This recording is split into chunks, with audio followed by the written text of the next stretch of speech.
की जय, स्थान देवता की जय, ग्राम देवता की जय हो। कथा कल कहाँ तक पहुंची थी? कल कथा कहाँ तक पहुंची थी है किसी को याद? लंकिनी जहाँ पे सुंदरकांड में प्रवेश हो चुका था। हाँ। और लंकिनी से हनुमान जी की वार्ता हो रही थी। गोस्वामी जी ने लिखा, हनुमान जी ने विचार किया कि पुर रखवारे देख बहु कपि मन कीन विचार, अति लघु रूप धरो निस नगर करो पैसा। लंका के रखवारों को देख करके, लंका की सेना को देख करके हनुमान जी ने विचार किया कि दिन में प्रवेश करना उचित नहीं है, इसलिए बहुत छोटा स्वरूप धारण करके रात में प्रवेश किया जाए।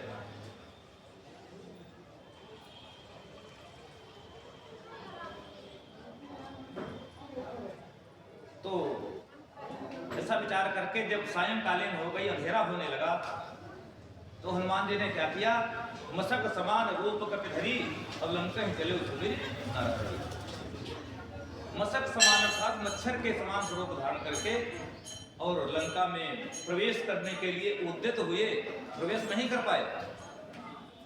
नरहरि भगवान का स्मरण किया और उसके बाद में उसमें प्रवेश, लंका में प्रवेश करने के लिए जब भी तैयार हुए तो नरहरि भगवान का इन्होंने ध्यान किया। हमारे विद्वान बताते हैं कि देखो, कहीं भी आप जाइए अपने इष्ट भगवान को नहीं भूलना चाहिए। यहाँ पर हनुमान जी से ऐसा हुआ, हनुमान जी ने विचार किया कि लंका जो है नरसिंह भगवान से रक्षित है और नरसिंह भगवान इसकी रक्षा करते हैं, तो हमको नरसिंह भगवान की ही प्रार्थना कर लेनी चाहिए, नरसिंह भगवान को प्रसन्न कर लिया जाए ताकि वो कोई बाधा ना उत्पन्न करे। तो इनके मन में ये भाव आया कि नरसिंह भगवान को ही प्रसन्न कर लिया जाए। यहाँ पर थोड़ा सा बात ये हो गई कि अपने इष्ट को छोड़ करके नरसिंह भगवान का स्मरण कर लिया, जबकि हमारे शास्त्रों का आदेश ये है कि कोई भी स्वरूप हो सब परमात्मा का ही स्वरूप है। नरसिंह भगवान का स्वरूप भी ईश्वर का ही स्वरूप है, हमारे भगवान श्री राम का ही स्वरूप है, तो इनको स्मरण राम का ही करना चाहिए था। हमने बताया था पहले कि जब भगवान राम अपने स्वधाम को जाने लगे तो हनुमान से कहा कि हनुमान चलो चलते हैं, साकेत को चलना है। हनुमान जी ने कहा महाराज जी वहाँ कथा कब मिलेगी? तो भगवान ने कहा कि वहाँ कथा नहीं मिलेगी, कथा मृत्युलोक में ही केवल मिलती है, मृत्युलोक को छोड़ करके कहीं भी कथा नहीं है। तो बोले तो फिर हम वहाँ नहीं जाएंगे। बोले क्यों? बोले वहाँ कथा नहीं मिलेगी तो फिर हम वहाँ नहीं जाएंगे। तो उन्होंने कहा वहाँ हम मिलेंगे, हमारी कथा नहीं मिलेगी तो क्या हुआ? तो हनुमान जी ने कहा नहीं महाराज जी, हमको कथा चाहिए, क्योंकि जहाँ पर कथा होती वहाँ परमात्मा भी होता है, जहाँ पर कथा होगी वहाँ परमात्मा भी होगा।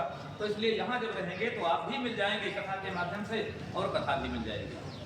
वहाँ केवल आप मिलेंगे, कथा नहीं मिलेगी। तो भगवान राम ने कहा कि कोई बात नहीं, तुम नहीं जाना चाहते कोई बात नहीं, यही रहो, कथा सुनो आराम से, और जहाँ कथा होगी वहाँ हमारा दर्शन होगा तुमको। लेकिन इसके साथ में थोड़ा सा आपको काम करना यह है कि जो कोई हमारा भक्त है, हमारा स्मरण करे, अगर उसको किसी भी सहायता की आवश्यकता हो तो उसकी मदद करना तुम्हारा काम है, हमारे संतों की रक्षा करना तुम्हारा काम है।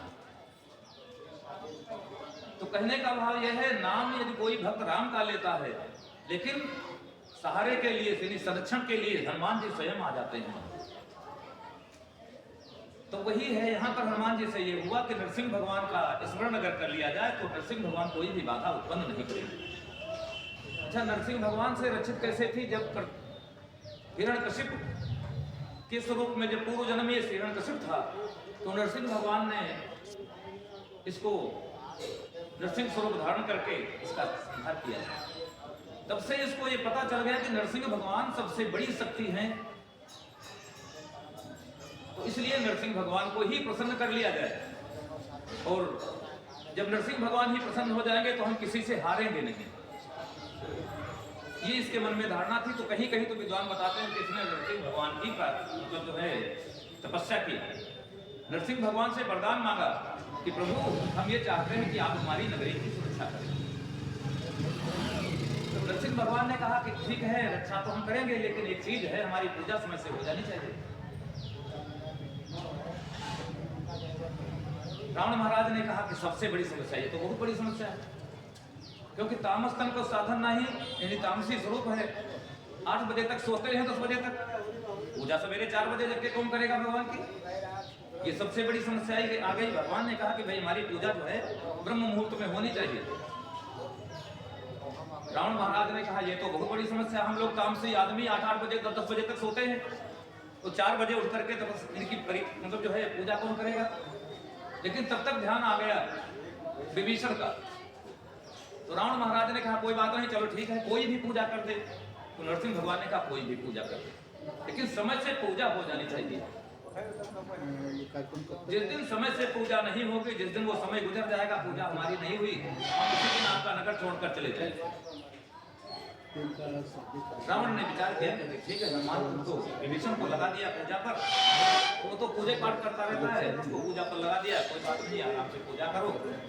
मंदिर बनवा दिया नरसिंह भगवान का, वहीं पर उसको स्थापित करा दी और विभीषण महाराज की पूजा कर। कहीं कहीं हमारे विद्वान बताते हैं कि विश्व विजय के लिए रावण महाराज जब चले तो विश्व विजय में इनको कहीं एक जगह कुछ ऐसा हुआ, लूटपाट करते थे। जैसे जब विजय कर लिया लूटपाट करते थे, उस लूटपाट में नरसिंह भगवान की मूर्ति आ गई।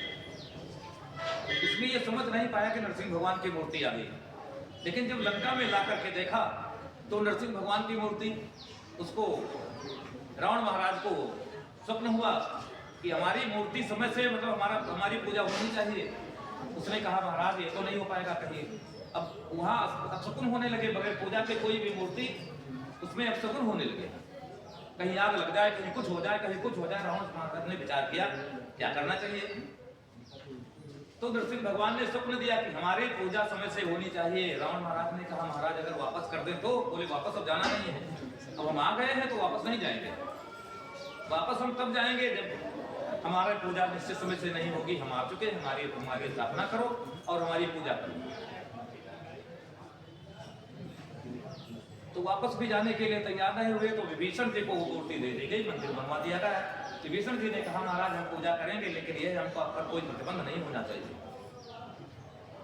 हम प्रतिबंधित नहीं रहेंगे, हम भगवान के भक्त हैं, भगवान का भजन करेंगे, कोई भी किसी प्रकार का कोई विरोध ना होने पाए हमारा। रावण महाराज ने कहा कोई बात नहीं, इनकी पूजा करो, किसी तरीके से शांति बनी रही लंका। तो नरसिंह भगवान वहीं पर रह गए। विभीषण जी थे वो समय से पूजा करते थे प्रतिदिन, तो भगवान का भजन करते थे, तो भगवान के भक्त थे ही। तो हनुमान जी के मन में विचार आया कि ये लंका जो है नरसिंह भगवान के द्वारा रक्षित है, इसीलिए नरसिंह भगवान को ही मना लिया जाए। नरसिंह भगवान जब हमारे पक्ष में आ जाएंगे तो कोई विरोध नहीं होगा, किसी प्रकार का कोई कठिनाई नहीं होगी, लंका में प्रवेश करेंगे।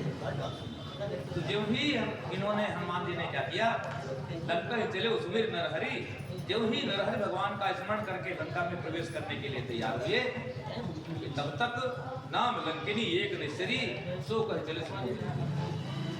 लंकिनी नाम की एक राक्षसी थी, वो आकर के सामने प्रकट हो गई और उसने कहा जाने नहीं मरम सच मोरा, ये मोर कहीं के तू मेरा मरम नहीं जानता, मोर हार जहां लग चोरा, मेरा हार है, संसार के जितने भी चोर हैं वो मेरा भोजन है। हनुमान जी ने कहा देखो ये कितना झूठ बोल रही है, पहले बताओ, आदिशक्ति जगदम्बा का चोर इसके अंदर बैठा पड़ा है, उसको नहीं खा रही, और बता रही जहां लग चोरा, जितने भी संसार के चोर हैं उनका मैं भोजन करती है, तो चोरों की सुरक्षा करती है। तो इस पर उन्होंने क्या किया कि मुझका एक महाकपिनी, एक मुठिका का प्रहार किया। हमारे विद्वान बताते हैं कि मुठिका का प्रहार क्या है, मुठिका इसका प्रहार क्या है, सत्संग रूपी मुठिका का प्रहार बताते हैं हमारे विद्वान, कुछ बताते हैं कि सत्संग रूपी मुठिका का प्रहार किया। लेकिन यहाँ पर गोस्वामी जी ने कहीं पर भी सत्संग का नाम नहीं लिया है, सत्संग रूपी मुठिका का प्रहार किया। यहाँ पर तो सीधे सीधे जैसा हमारा आपका व्यवहार होता है, इस व्यवहार में हनुमान जी ने मुठका एक महाकपिहनी खून की पलटी होने लगी उसको, और चक्कर खा करके वो गिर पड़ी बेहोश होकर। थोड़ी देर बाद बेहोशी स्थिति में पड़ी रही, जब होश में आई तो पुण्य संहार उठी सो लंका। गोस्वामी जी लिखते हैं फिर संहार करके जब लंकिनी वो उठी, जोर पान कर विनय सशंका, हाथ जोड़ करके विनय करने लगी सशंकित रूप से। ये मच्छर जैसा स्वभाव स्वरूप इसका है, मच्छर इतना, यानी मच्छर का स्वरूप नहीं था, मच्छर के इतना था मानव स्वरूप ही, इतना छोटा स्वरूप बनाया था, मच्छर के इतना छोटा था, लेकिन स्वरूप उसका बानर का ही था।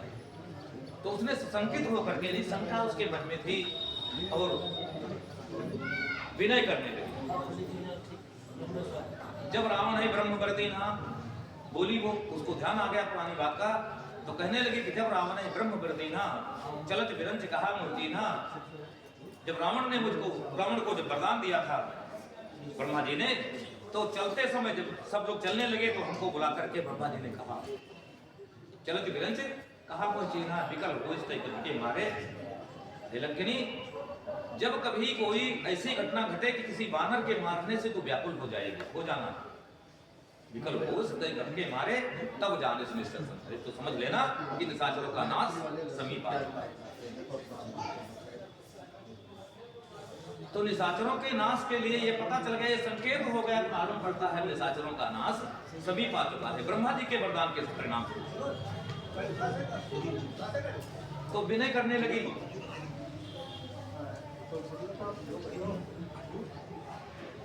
अब कहने लगे कि भैया प्रवेश नगर कीजिए सब ताजा, हृदय काक कौशल को राजा, गरल सुधार करई मिताई, गोपद सिंधु अनल सितलाई, गरुड़ सुमेरु रेणु समताही, राम कृपा से।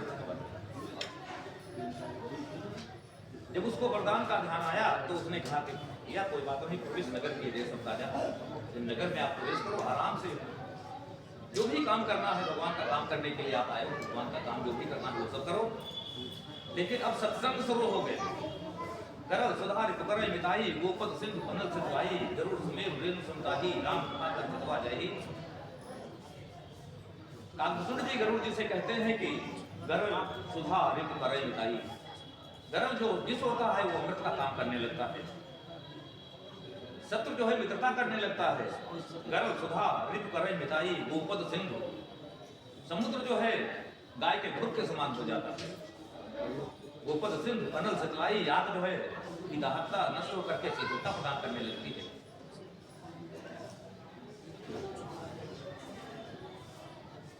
गरुड़ सुमेरु रेणु समताही और राम कृपा कर चितवते। गरुड़ जी सुमेरु पर्वत जो है वो मिट्टी के कण के समान हो जाता है, इस पर भगवान की कृपा हो जाती है।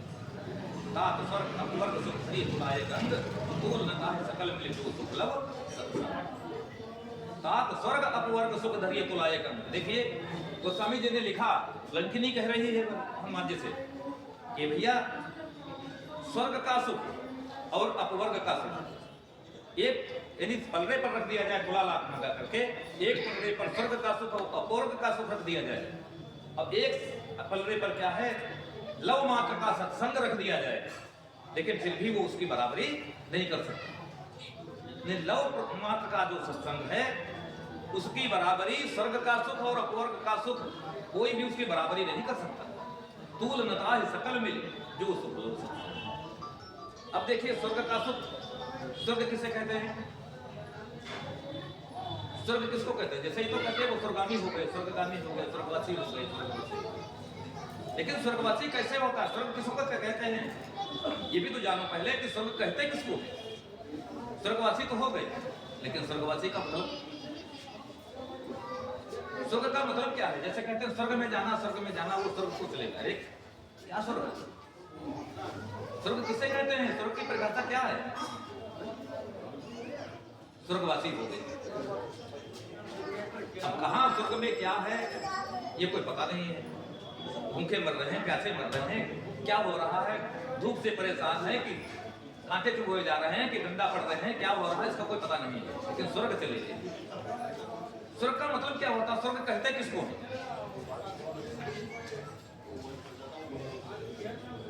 हर आदमी स्वर्ग की कामना लिए बैठा है कि हम स्वर्ग चले जाएं, स्वर्ग मिल जाए, स्वर्ग मिल जाए। लेकिन स्वर्ग में क्या होता है इसकी कोई पता है किसी को? ये भी तो पता होना चाहिए। जैसे वहां जाएंगे वहां ये चीज मिलेगी, कौन सा लालच है स्वर्ग में? क्या मिल जाएगा स्वर्ग में? स्वर्ग की परिभाषा क्या है? स्वर्ग की पहचान क्या है? नाम सुन रहे हैं कि तात स्वर्ग अपवर्ग सब होगी।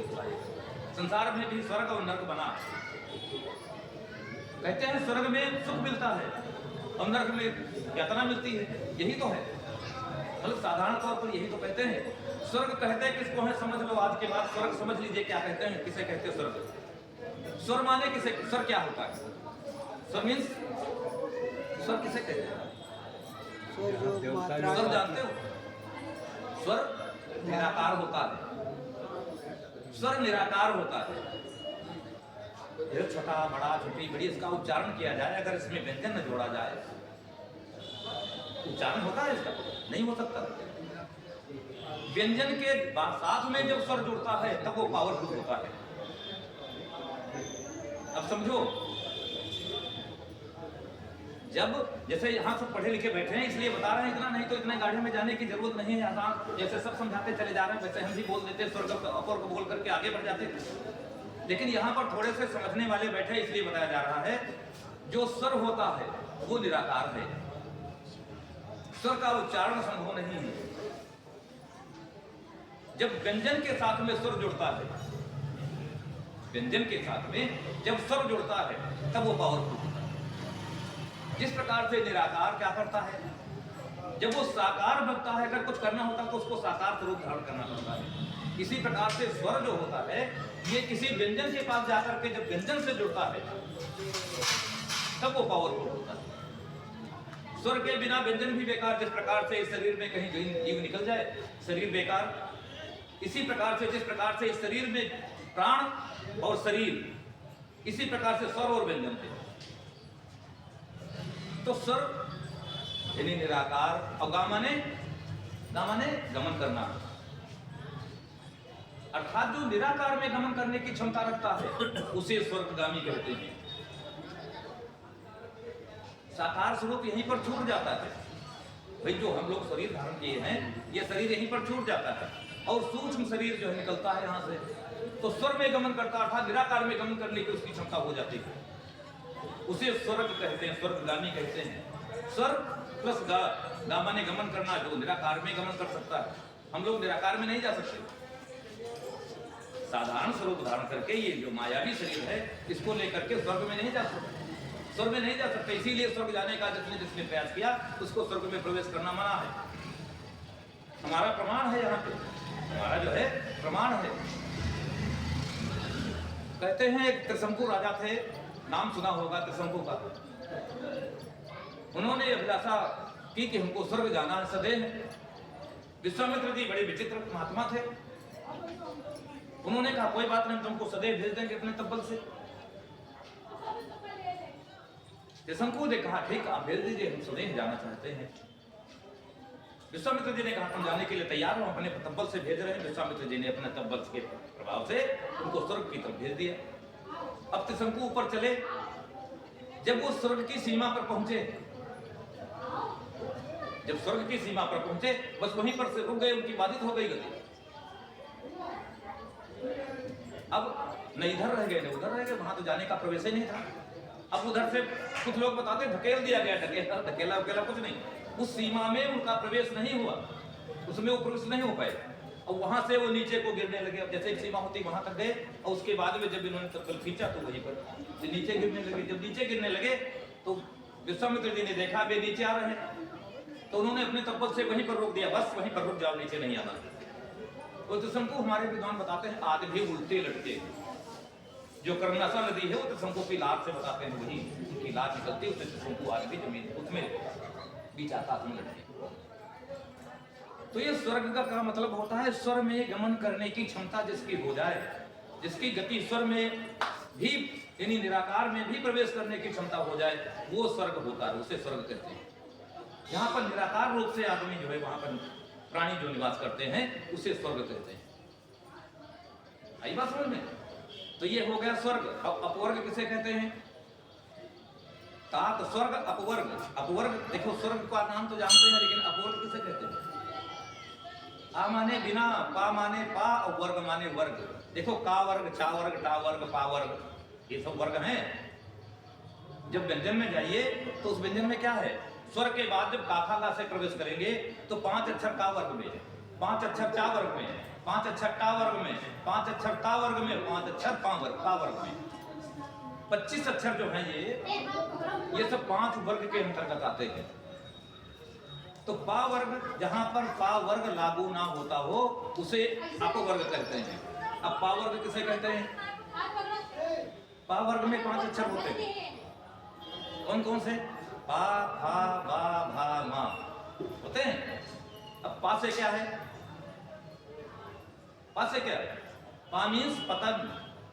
देखिए हमने और एक बार बताया था इसी मंच से कि ये जीव जो है परमात्मा से अलग हुआ और पतित होकर के मृत्यु लोक में आया। ऐसी स्थिति प्राप्त करके जहां से पतन होने का भय ना रह जाए उसे पा कहते हैं। पतन होने का भय, यानी ऐसी स्थिति प्राप्त हो जाए जहां से पतित होने की स्थिति खत्म हो जाए, यानी वहां से जहां से पतित होने का भय खत्म हो जाए, वो हो गया पा। और उसके बाद फा से जब पतित होकर के ये जीवात्मा इस संसार में आई तो फल की इच्छा उसे प्राप्त हुई, इच्छा प्रारंभ हुई, फल की इच्छा उसके हृदय में जागृत हुई। तो ऐसी स्थिति प्राप्त करने की फल की इच्छा भी खत्म हो जाए। आ रही बात समझ में? फल की इच्छा भी कोई ना रह जाए। निष्काम भाव से प्रत्येक कर्म उसके निष्काम भाव से होते रहे। उसके बाद होता है बा। बा से है बंधन। हम लोग बंधन में फंसे हुए हैं, माया का बंधन, कहीं कोई बंधन कहीं कोई बंधन। बंधन मुक्त हो जाना, किसी भी प्रकार का कोई बंधन ना महसूस करना, स्वतंत्र रूप से समझ लेना कि हम स्वतंत्र हो चुके, स्वतंत्र हैं, जीवन मुक्त जिसको कहते हैं। आ गई बात समझ? बंधन मुक्त। और उसके बाद भा से भय, मरने का भय भी खत्म हो जाए। संसार में भय किसी का? केवल मृत्यु भय ही तो है। और मृत्यु भय से छोटे भय और हैं, जैसे कहीं हानि ना हो जाए, कोई नुकसान ना हो जाए, कहीं चोट ना लग जाए, कहीं कुछ ना हो जाए, ये सब छोटे भय। अंतिम भय, सबसे बड़ा भय क्या है? मृत्यु भय। मृत्यु भय भी नष्ट हो जाए, ऐसी स्थिति प्राप्त हो जहां पर मृत्यु का जो भय हमारे अंदर पड़ा पड़ा है वो भी दूर हो जाए, मृत्यु का भय भी नष्ट हो जाए। और उसके बाद फिर है मां। मां से मृत्यु, मृत्यु से भी ऊपर जो उठ जाए, मृत्यु से भी ऊपर, मतलब मृत्यु का भी भय खत्म हो जाए।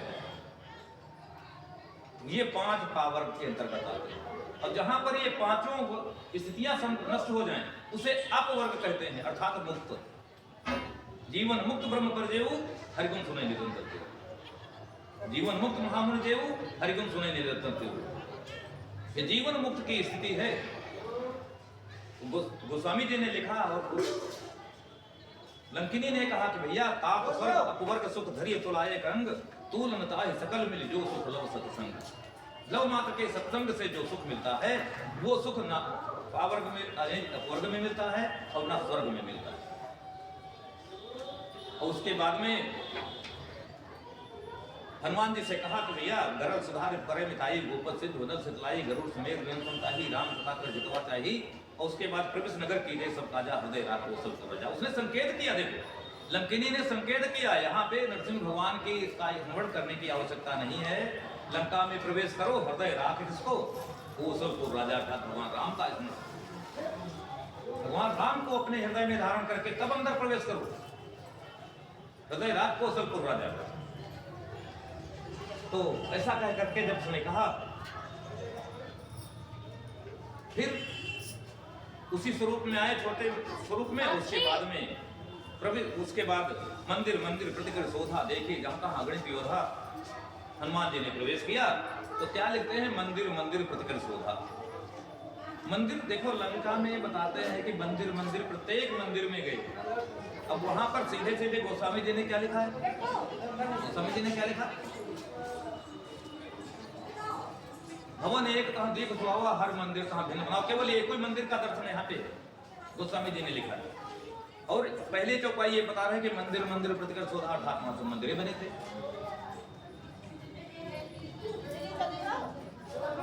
यानी मंदिर मंदिर का मतलब सब मंदिर तो बने थे, इसलिए तो मंदिर मंदिर गए। मंदिर मंदिर प्रतिकर शोधा देखे जहां तहां मृत्यु उधर। और उधर थोड़ा आगे चल के बताते हैं कि भवन एक तहाँ दीप सुहावा हर मंदिर तहाँ भिन्न बनाओ। यानी विष्णु भगवान का मंदिर, जो नरसिंह भगवान का जो मंदिर था, वो उनसे अलग बना हुआ। क्या मतलब है? इसके समाधान में हमारे विद्वान कहते हैं कि कुछ लोग तो कहते हैं इसको ये भोले बाबा ने इसकी रचना करवाई थी, जिसके परिणाम स्वरूप सारे मंदिर भी बने थे। पहली चीज तो ये।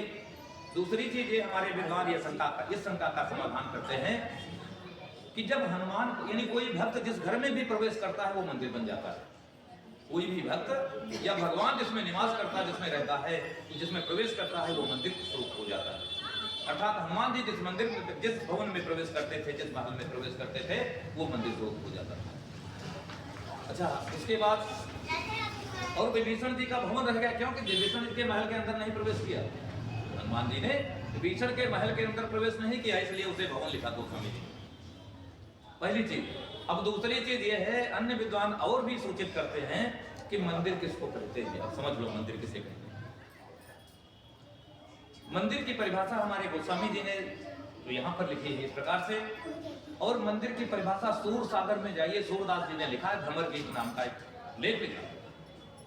भ्रमर गीत सुना होगा, गोपी और उद्धव प्रसंग में जो अंश, गोपी और उद्धव का जो प्रसंग है उसको भ्रमर गीत के नाम से जाना जाता है। और उस भ्रमर गीत के में सूरदास जी ने सूर सागर में लिखा, सूर सागर में कुछ अंश है भ्रमर गीत का, उसमें उन्होंने एक पद लिखा जो गोपियां उद्धव जी को समझा रही हैं। जब उद्धव जी गोपियों को गए ज्ञान देने के लिए, भगवान श्री कृष्ण ने भेजा, तो जब ज्ञान देने के लिए गए, उपदेश करने लगे गोपियों को, तो गोपियों ने कहा, अरे उद्धव तुम किसकी बात करते हो? तुम किसकी बात करते हो? अरे वो छलिया जिसका कोई हिसाब नहीं है, जिसकी कोई बात नहीं है, इतना झूठा जिसका कोई हिसाब नहीं, इतना जिसका कोई कुछ कहने वाला नहीं, क्या कहें? ऐसा तो हमने देखा ही नहीं जितना जैसा भगवान श्री कृष्ण ने हमारे साथ में किया। तो किसकी तुम बात करते हो? जिसकी न कोई बात है, न जिसका कोई आचरण है, न जिसका कोई व्यवहार है, कुछ है नहीं, उसके लिए तुम ये बात करते हो। गोपियों ने उद्धव जी से कहा, सूर सागर में एक पद है छोटा सा,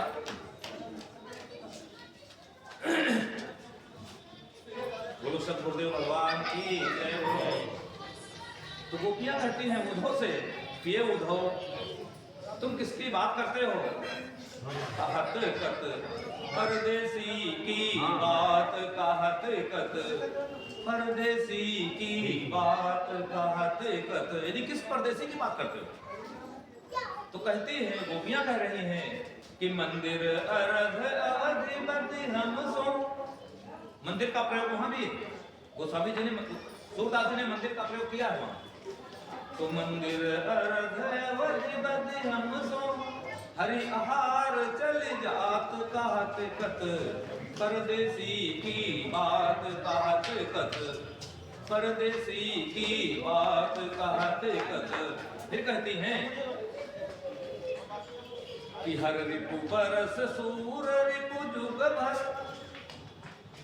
हर रिपु बरस सूर रिपु जुग भर, सस रिपु बरस सूर रिपु जुग भर, हर रिपु की घात, तो मघ पंचक लय गयो सामरो, मघ पंचक लय गयो सामरो, साथ अति कुलात, कहत कत परदेसी की बात, कहत कत परदेसी की बात, कहत कत। फिर उसके बाद कहते हैं कि वेद नखत ग्रह जोरी अर्ध करी, वेद नखत ग्रह जोरी अर्ध करी, सोई बनत अब खात, सूर श्याम बस भई बिरह के, सूर श्याम बस भई बिरह के, कर्मी दे पछतात, कहत कत परदेसी की बात, कहत कत परदेसी की बात, कहत कत। बोलो सतगुरुदेव भगवान की जय हो। देखो यहाँ पर गोपियां कहती हैं कि किस परदेसी की बात करते हो? मंदिर अरध अवधि बदि हमसो, हरि आहार चल जात, कहत कत परदेसी की बात। मंदिर जानते हो किसे कहते हैं? मंदिर, अब देखिए मंदिर का प्रयोग है यहाँ, मंदिर का प्रयोग गोस्वामी जी ने किया है इसमें। सूरदास जी ने मंदिर का प्रयोग किया है। गोपियों के शब्दों में गोपियां कहती हैं कि मंदिर अरध। मंदिर जानते हो, जो छप्पर वाले बंगले होते थे उनको कहते हैं मंदिर। छप्पर छाए जाते थे, इसमें एक उधर खंबा टाइप का गाड़ा जाता था, एक इधर, और उसके बाद बीच में लकड़ी रखी जाती, 2 छप्पर रखे जाते थे उस पर टांग के। तो उसकी स्थिति ये होती थी कि उधर जो खुली जगह होती थी उधर टटिया टाइप की लगाते थे और उधर टटिया टाइप की लगाते थे। तो आधे मंदिर में एक पक्का लगता था, जिसे पक्का कहते थे, बड़ा वाला। बाकी साइड में तो टटिया लगती थी छोटी छोटी, और बड़े वाले जहां पर था बड़े, उधर पक्का टाइप का लगता था, तो उसे पाक कहते थे, पक्का। तो मंदिर अर्ध, आधे में एक मंदिर में एक, उस घर में 2 पक्के होते थे, एक इधर और एक उधर। आधे में एक हुआ, एक पाक, यानी एक पखवाड़ा। मंदिर अर्ध अवधि हम सागर से 15 दिन का वादा करके गए थे, यानी एक पखवाड़े का वादा करके गए थे। और हर यहाँ हरि कहते हैं शेर को, आहार माने भोजन, शेर का भोजन मांस होता है। महीने के महीने गुजरते चले जाते, यानी 15 दिन का वादा करके गए थे और 15 दिन की जगह पर महीने के महीने गुजरते चले जा रहे हैं। हर यार चले जा परदेसी की बात, किस परदेसी की बात करते हो? 15 दिन का वादा करके गया, उसके बाद में महीने के महीने गुजरते चले जा रहे हैं, आने का नाम ही नहीं ले रहे, उस परदेसी की बात करते हो। और उसके बाद कहती हैं हमारी स्थिति क्या है? ससरिप बरस सूर रिप जोहर। सच कहते चंद्रमा को, और चंद्रमा का रिप दिन होता है, दिन में चंद्रमा निस्तेज हो जाता है, निस्तेज हो जाता है। तो ससरिप बरस, एक एक दिन हमारे लिए एक एक वर्ष के समान गुजर रहा है। और सूर्य यानी सूर्य कार्य रात होती है, और एक एक रात हमारे लिए एक एक युग के समान गुजरती है। हमारी परिस्थिति क्या है कि एक एक दिन एक एक वर्ष के समान गुजर रहा है, और एक एक रात हमारे लिए एक एक वर्ष एक एक युग के लिए समान गुजर रही है। तो सफरिप बरस सूर रिप जुगभर, और हर रिप की घात, हर कहते हैं भोले बाबा को, और उनका हर कार्य पे भोले बाबा करीब कामदेव, काम ने हमारे ऊपर घात लगा करके रखा, काम की भी घात हमारे ऊपर है। यही स्थिति है, इस स्थिति में हम गुजर कर रही हैं, और फिर भी काम जो है हमारे ऊपर आघात किए हुए, घात लगाए बैठा है। हर रिप की घात, और मघ पंचक ले गयो सामरो। मघ पंचक ये नक्षत्र होता है, मघा नक्षत्र का 5वां नक्षत्र, मघा नक्षत्र का 5वां नक्षत्र कौन सा होता है? चित्रा। कहाँ 5? अरे गिनो तो पहले 5, ऐसे फिर सीधे थोड़ा चित्रा बता जाओ। मघा के बाद क्या होता है?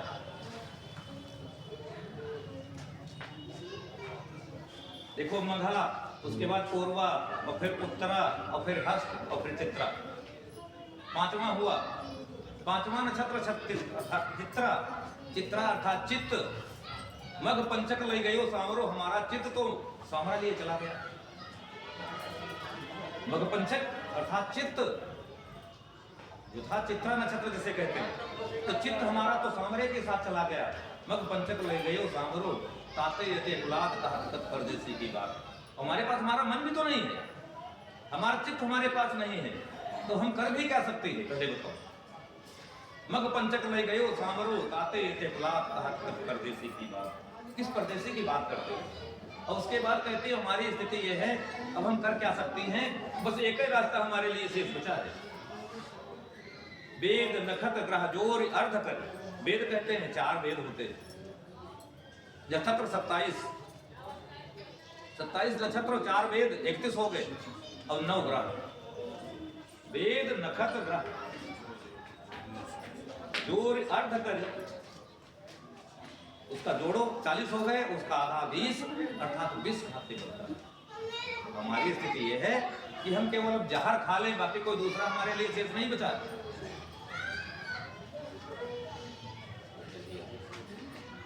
केवल जहर की स्थिति बची है, केवल हम जहर खा करके अपने प्राण खो दें, बस, और कोई दूसरा चारा हमारे सामने नहीं बचा। नखत वेद ग्रह जोर अर्ध कर, सोई बनत अब खात। सूर श्याम बस भई विरह के, कर मीजे पछतात कहते, कब परदेसी की बात। किस परदेसी की बात करते? ऐसे परदेसी की बात करते हो इसकी कोई बात ही नहीं है। तो ये मंदिर अब कौन सा किस मंदिर, तो इस मंदिर में तो छप्पर से लेकर के महल तक के सब मंदिर हैं।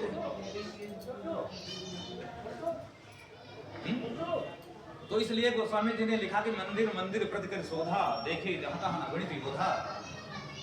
मंदिर मंदिर में जा जा करके देख रहे हैं। और शोधने का मतलब जानते हो क्या होता है? देखो, देखना अलग चीज होता है, शोधना अलग चीज होता है। शोधने का मतलब देखो, हमारे गोस्वामी जी ने कहा है, शब्द लिखा शोधना। विद्वान भी बताते हैं शोधन का मतलब होता है, शोधने का मतलब उसमें की जो अशुद्धियां हैं उनको नष्ट कर देना ही शोधना होता है। जैसे शोधी हर कहे शोधी हर नहीं। तो जो शोधा जाता तो उसके जो अवगुण होते हैं उसको वो निकल जाते हैं, और उसके बाद जो शुद्धता उसकी निश्चित हो जाती है, उसे शोधा कहते हैं। तो हनुमान जी ने क्या किया, लंका में जब प्रवेश किया तो जहां जहां जाते थे उसका शोधन कर देते थे, अर्थात उसमें की जो बुराइयां थी उनको नष्ट करते थे। तो मंदिर मंदिर प्रतिकर शोधा, और देखिए जहां तहां अगणित योद्धा, जहां तहां अनेकों प्रकार के योद्धाओं को सोते हुए देखा। फिर शयन किए देखा कपते ही, शयन किए देखा कपते ही, मंदिर मोहन दीख बैदेही। गए दशानन मंदिर माही, यति विचित्र जा सुनाही। फिर दशानन के मंदिर में गए, और दशानन के मंदिर में जब गए तो वहां क्या देखा, अति विचित्र बना हुआ। बहुत तो विचित्र होता है, अति विचित्र। विचित्रता अब क्या कहा जाए, जैसे थोड़ा सा विचित्रता महाभारत में आती है। जब राजा युधिष्ठिर बने, यानी युधिष्ठिर के ने जब पांडव वन में अपना जो बसाया, क्या कहते हैं उसको, अपना जब इन्होंने जहां पर अपनी राज्य मतलब राजधानी बनाई हस्तिनापुर के बाहर, तो वहां पर इन्होंने अजीब महल बनाया, जैसे मैदानों ने उसको संवारा था। हमारे विद्वान बताते हैं मैदानों ने उसको, मैदानों को आज्ञा मतलब भगवान की आज्ञा से मैदानों के ने उसको बनाया था। तो जहां पर जल था वहां पर थल दिखता था, जहां पर थल था वहां जल दिखता था। ये विचित्रता थी। और यहाँ पर रावण महाराज के लिए लिखा है अति विचित्र। जहां पर दीवार वहां कुछ नहीं, जहां दीवार वहां मतलब जहां दीवार वहां कुछ नहीं, जहां पर खाली वहां पर दीवार दिखती। इस प्रकार से जहां जल वहां थल, जहां थल जहां वहां जल, इस प्रकार से बड़ी विचित्रता थी वहां। अति विचित्र कहे जा सुना है, जिसका वर्णन नहीं किया जा सकता है। उसके बाद में शयन किए देखा कपते ही, उसमें जब प्रवेश किया तो देखा रावण महाराज सो रहे। लेकिन मंदिर मोहन देख वैदेही, मंदिर में वैदेही नहीं। क्यों, कैसे पहचाना वैदेही नहीं? इसके पहले सीता का दर्शन कभी भी भगवान हनुमान जी ने नहीं किया। हनुमान जी ने जब लंका में प्रवेश किया है, जब लंका में सीता खोज के लिए गए, इसके पहले हनुमान जी ने सीता को कभी नहीं देखा। तो कैसे पहचाना कि सीता जी यहाँ नहीं है? भाई पहचानना तो राम जी ने बताया। राम जी ने तो कहा नहीं कि ये होलिया है उनका, ऐसे सृष्टि होगी, ऐसे इतनी कदकाठी, जो भी कुछ तो बताया नहीं। तो हनुमान जी ने कैसे पहचान लिया कि सीता नहीं हो सकती? ये हमारे सनातन धर्म की परिपाटी है, हमारे यहाँ की जो संस्कृति है भारतीय, उस भारतीय संस्कृति की जो स्त्रियां हैं उनका पहनावे से ही पता चल जाता है ये हमारी भारतीय नारी नहीं हो सकती। अब तो मिक्सिंग हो गई है, इतनी मतलब मिलावट हो गई है, सब पाश्चात्य प्रणाली जो है, बाहरी विदेशी सब सभ्यता हमारे भारत में आ गई, जिसके परिणाम स्वरूप समझ पाना मुश्किल हो गया कि ये विदेशी हैं या देसी हैं। लेकिन तब ऐसी कोई मिक्सिंग नहीं थी, ऐसी कोई मिलावट नहीं थी। जो मिलावट अब हो गई है वो मिलावट तब नहीं थी। तो हनुमान जी ने विचार किया कि ये भारतीय नारी नहीं हो सकती, क्योंकि विदेश की सभ्यता, विदेश का पहनावा, विदेश का रहन सहन, विदेश का खान पान सब अलग होता है। हमारे भारत का सब रहन सहन, खान पान, पहनावा उड़ावा जो भी ये सब अलग है। तो हनुमान जी ने विचार किया कि ये भारतीय नारी नहीं हो सकती, हमारी माँ जगदम्बा नहीं हो सकती, ये जगत की माता है, सीता नहीं हो सकती। उनका पहनावा उड़ावा, रहना सहना जो भी था वो सब अलग दिखा हमको। तो हनुमान जी ने कहा ना, मंदिर मोहन देख वैदेही, वैदेही को उन्होंने अपने मन से निर्णय किया ये वैदेही नहीं हो सकती, ये भारतीय नारी का पहनावा नहीं है, भारतीय नारी का रहन सहन नहीं है, भारतीय नारी इस प्रकार से नहीं रहती। तो मंदिर मोहन दीख वैदेही। अब भवन एक का दीख सुहावा, आगे बढ़े तो क्या देखा, वही विभीषण जी के भवन के पास पहुंचे। भवन एक का दीख सुहावा, हर मंदिर का दिन बनावा। एक भवन बना हुआ बड़ा सुंदर, साइड में पास में जो है हरि मंदिर यानी विश्व का मंदिर यानी नरसिंह भगवान का जो मंदिर हमारे विद्वान बताते हैं वो पास में बना हुआ है। गोस्वामी जी लिखते हैं कि रामायुध अंकित गृह शोभा वरन जाए। राम के आयुध अंकित हैं उनके घर के ऊपर, घर पर, घर के फाटक पर जाओ दीवारों पर रामायुध अर्थात धनुष बाण अंकित है, धनुष बाण बने हुए बिल्कुल दिखाई पड़ रहे हैं। रामायुध अंकित गृह शोभा वरन न जाए। और नव तुलसी का वृंद देखा बाहर चारों तरफ तुलसी लगी हुई है, बढ़िया छोटे छोटे तुलसी के पौधे लगे हुए हैं। नव तुलसी का वृंद देख रस कपड़ा देखा, हनुमान जी प्रसन्न हो गए, विचार किया ये कैसी माया है, ये क्या हो सकता है, ये क्या दिख रहा है। मन में उतर करे कपिलागा, यानी विचार करने लगे कि लंका निश्चय निकल निवासा, लंका में राक्षसों का निवास है और यहाँ ये भक्त का, ये गोलियां सब भक्त की लग रही है, ये भक्त का रहन सहन हो सकता है। ऐसा होता है जहाँ पर तुलसी लगी हो, राम नाम अंकित हो, यानी घर पर राम नाम भी अंकित था। हमारे विद्वान बताते हैं सारे पूरे घर पर राम नाम अंकित था। और यहाँ गोस्वामी जी ने लिखा राम आयुध अंकित है, राम के आयुध यानी धनुष बाण बने हुए, चिन्ह बने हुए हैं, राम नाम अंकित है। राम आयुध अंकित गृह शोभा वरन न जाए।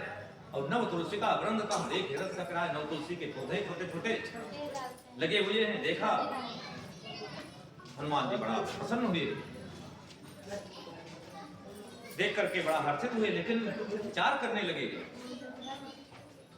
कि लंका निश्चर निकर निवासा, यहाँ कहाँ सज्जन करवासा, अर्थात ये लंका जो है, लंका नगरी राक्षसों का निवास है, राक्षसों की नगरी है, यहाँ पर संत पुरुष कैसे हो सकता है। या तो ये कोई राक्षसी माया है, तो कैसे निर्णय किया जाए राक्षसी माया है या संत के साथ। तो मन में तर्क करे कपिलागा, मन में ये तर्क उठने लगे।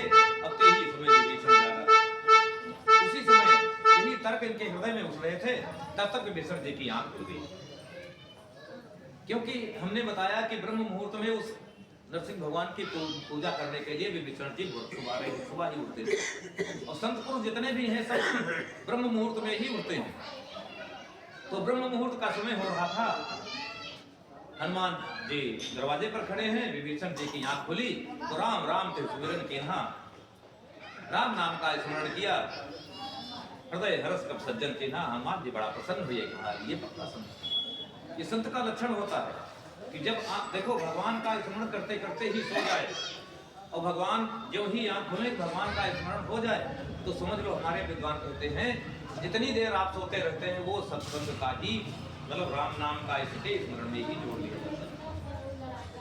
समाधि में चला जाता है, जिस प्रकार से समाधि में संत महात्मा जाते हैं, इस प्रकार से उसको समाधि में जोड़ लेते हैं। जितनी देर सोता है, शुरुआत में अगर सोने के समय अगर भगवान का स्मरण हुआ और जगते समय ही भगवान का स्मरण हुआ, तो समझ लो बीच का जितना भी समय सोने में आपका लगा वो सब भगवान के स्मरण में ही जुड़ जाता है। तो जब ही इनकी आंख खुली, आंख खुलते ही उन्होंने राम नाम का स्मरण किया, हृदय हर्ष कर सज्जन किन्हा, कुछ नहीं कहा, उन्होंने पक्का संत है और ये सब हट कर हुक्म चाहिए, इससे पहचान कर लेना चाहिए। हटकर मतलब जबरदस्ती अगर नहीं निकलता है तो आवाज दे करके इसको मिल लेना चाहिए। ऐसे हटकर यह पहचानी है, साथ से कोई नकार नहीं, क्योंकि संत पुरुष जो मिलता है उससे किसी भी प्रकार की हानि नहीं, संत पुरुष से किसी भी प्रकार की कोई हानि नहीं होती। इसलिए हनुमान जी ने विचार किया कि ऐसा हट कर हुक्म चाहिए, इससे पहचान करेंगे, जान पहचान होगी, पहचान देंगे तो हो सकता है जो हमारी समस्या है उसमें कुछ समाधान हो जाए। तो विप्र लोकधरि वचन सुनाए, हनुमान जी ने तत्काल ब्राह्मण का स्वरूप लिया और आवाज लगाई, सुनत विभीषण उठ कहा। जो ही आवाज हनुमान जी ने आवाज दी, विभीषण जी ने सुना, उठ करके विभीषण जी बाहर कर प्रणाम पूछी कुशलाई, हनुमान जी को प्रणाम किया, कुशल पूछी। देखो हमारी सनातन परंपरा यह है कि हम लोग जब मिलते हैं एक दूसरे से तो राम नाम के नाम से ही मिलते हैं। जब एक से दो लोग मिलते हैं, एक को दूसरा आदमी मिलता है, तो हमारे लोगों की जो वार्ता है, जो प्राथमिकता है, सबसे पहले राम नाम से ही होती है। राम राम किया और उसके बाद में हाल चाल पूछा।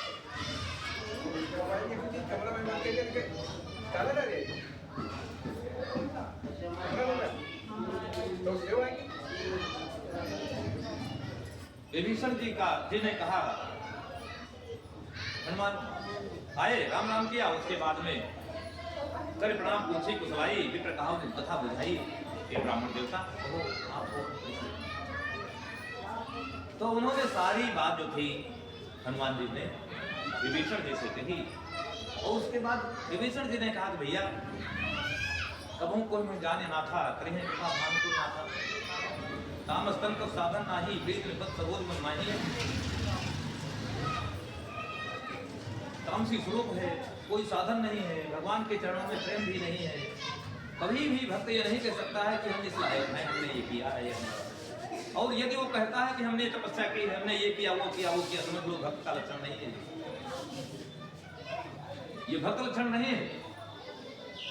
विभीषण जी इतने बड़े भक्त थे, हमारे विद्वान बताते हैं कि विभीषण जी लंका में जब रहते थे तो किसी ने शिकायत कर दिया राम जी को, रावण महाराज से, कि महाराज आप कहते हो राम नाम न लिया जाए, कहीं किसी कोई नाम राम नाम ना ले लंकापुरी में, और आपका सगा भाई जो है वही करता है, मंदिर में पूजा करता है, उसके पूरे मकान पर, सब सारे मकान पे राम राम लिखा हुआ है, रामायण अंकित है, तुलसी के पेड़ पौधे पेड़ भी लगे हुए, बराबर राम राम जपता रहता है,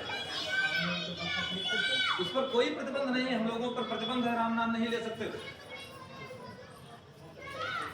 जब रावण महाराज के पास ये सूचना गई तो रावण महाराज ने कहा कि ऐसा कैसे हो सकता है, हमने मना किया है कि राम नाम का उच्चारण कोई नहीं करेगा, राम नाम का उच्चारण कोई नहीं करेगा, राम की पूजा कोई नहीं करेगा। विभीषण ऐसा कैसे कर सकता है?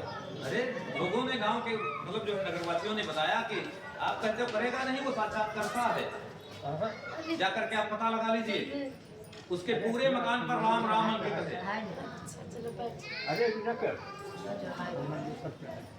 पूरे मकान पर सब राम राम लिखा हुआ है, और राम के आयुध धनुष बाण बना हुआ है, तुलसी के पौधे लगे हुए हैं, और बराबर माला जपा करता है। आप कहते हो राम नाम लेता नहीं है, राम नाम लेना तो लंका में वर्जित है। ये भेदभाव कहाँ का? हम लोग नहीं नाम ले सकते, तुम्हारा भाई नाम तरीके से ले रहा है, कोई मतलब कोई प्रतिबंध नहीं उस पर। रावण महाराज ने कहा ठीक है, भी देखो विभीषण को बुलाते हैं। रावण महाराज ने विभीषण को बुलाया, दूतों को भेज करके विभीषण जी को बुलाया गया। विभीषण जी आए दरबार में, चरणों में प्रणाम किया विभीषण जी ने रावण महाराज के, और बैठ गए। रावण महाराज ने कहा विभीषण यहाँ कहिए, हमने सुना तुम भगवान का पूजन करते हो, यानी राम राम जपते हो। विभीषण जी ने कहा नहीं तो राम राम कहाँ जपते, ये कौन कहता राम राम जपते? तो रावण महाराज ने कहा हमारे दरबार में पता नहीं कितनी शिकायतें आ चुकी हैं कि आप राम राम जपते हो, तुम्हारे घर पर राम राम लिखा हुआ है, तुलसी के पेड़ लगे हुए हैं, राम के आयुध धनुष बाण आपने बना रखा है, ये सारी व्यवस्था है, और आप कहते हो राम नाम नहीं जपते। विभीषण ने कहा नहीं महाराज, हम राम राम नहीं जपते। बोले फिर किसकी भक्ति करते हो? बोले हम आपकी भक्ति करते हैं। रावण महाराज ने कहा क्या बता रहे हो, सब लोग कहते हैं राम की भक्ति करते हो, तुम राम के भक्त हो, तुम कहते हो तुम तुम्हारी भक्ति करते हो, ये कैसी भक्ति? राम राम लिखा हुआ तुम्हारे इस पर मकान पे, और राम राम जपते हो। उन्होंने कहा, विभीषण ने कहा महाराज आप कम से कम समझ तो लीजिए, हम केवल आपकी भक्ति करते हैं, हमको राम से कोई मतलब नहीं है। बोले फिर राम राम जपते हो, ये राम से मतलब कोई नहीं है। बोले पहले समझो तो हम राम राम क्यों जपते थे, हम भक्त आपके हैं, लेकिन अब समस्या इस बात की है कि राम और मंदोदरी, आपके नाम का पहला अक्षर अगर दोनों रावण मंदोदरी जपें तो बहुत लंबा हो जाएगा, तो इसलिए आपके नाम का पहला अक्षर और मंदोदरी भाभी के नाम का पहला अक्षर 60 में दोनों के नाम जप लेते हैं, राम कहते हैं, दोनों का नाम हो जाता है रावण मंदोदरी, रावण मंदोदरी, रावण मंदोदरी। रावण महाराज ने कहा ये तो बहुत अच्छा नियम कानून है भाई। उन्होंने कहा कितना लंबा अगर नाम जपते तो बहुत समय हो जाता है, नाम इतना जप नहीं पाते, तो 60 नाम जपते हैं कि 60 नाम हो गया, आपका नाम का पहला अक्षर और मंदोदरी भाभी के नाम का पहला अक्षर, दोनों का एक एक अक्षर ले लेते हैं, उससे दोनों का जप हो जाता, दोनों की पूजा हो जाती, दोनों का स्मरण हो जाता है। तो हम राम राम नहीं जपते, हम आपको जपते हैं। रावण महाराज ने कहा कोई बात नहीं, जाओ तुम और खूब जपो कस के, कोई बात नहीं। तो मतलब ये होशियारी होती है कि जहां पर दुष्ट का साथ पड़ जाए उससे किस प्रकार से अपनी बुद्धि से, अपनी चतुराई से अपना काम निकाल लेना चाहिए। तो विभीषण जी ने कहा कि कबहु मुँह जाने ना था, करें कृपा भानुकुल ना था, तामस तक तो साधन नाही, गृह निपत रोज मनमाही, अब मुँह भाव कोई साधन नहीं है, मैं कुछ कर नहीं सकता, तामसी स्वरूप शरीर है, कोई साधन नहीं कर सकता, लंका जैसी नगरी है, कोई भी साधन नहीं हमसे हो पाता है। लेकिन अब यह है कि अब मुझे भाव भरोसा मनता, आपका दर्शन हो गया तो मुझे भरोसा हो गया कि बिनु हरि कृपा मिला ही नहीं सकता। भगवान की कृपा के बिना संत नहीं मिलता, और तो सब कुछ मिल जाएगा। हमारे विद्वानों ने लिखा है सुख धारा और लक्ष्मी पापित के घरों में, ये अगर सबके हैं तो कोई बहुत बड़ी बात नहीं है, तो सबके होता है, इसमें पाप पुण्य की कोई बात नहीं होती। सुख धारा और लक्ष्मी पापियों के घरों में, ये तो सबके घर होते हैं, ये कोई नई बात नहीं। पुत्र मिल गया बहुत बड़े भाग्यशाली हो, ऐसा कुछ नहीं है। स्त्री मिल गई बहुत बड़े भाग्यशाली हो, ऐसा कुछ नहीं है। रावण महाराज के पता नहीं कितने बेटे थे, पता नहीं कितने रानियां थी, पता नहीं धन वैभव की कभी नहीं थी। तो सुख धारा और लक्ष्मी तो पापियों के घर हुए, लेकिन संत मिलन और हरि कथा, संत मिलन और हरि कथा, तुलसी दुर्लभ दो, यानी जग में दुर्लभ दो, चाहे कहा चाहे तुलसी दुर्लभ दो, ये दो दुर्लभ हैं, ये दो नहीं मिल सकती भगवान की कृपा के बिना, संत मिलन और भगवान की कथा। जब तक भगवान की कृपा नहीं होगी तब तक ये संभव नहीं। कितने भी पैसा वाले हो जाओ कोई मतलब नहीं, कितना भी कुछ कर रहा हो कोई मतलब नहीं है, सब हो जाएगा, लेकिन ये नहीं हो पाएगा जो यहाँ ये हो रहा है।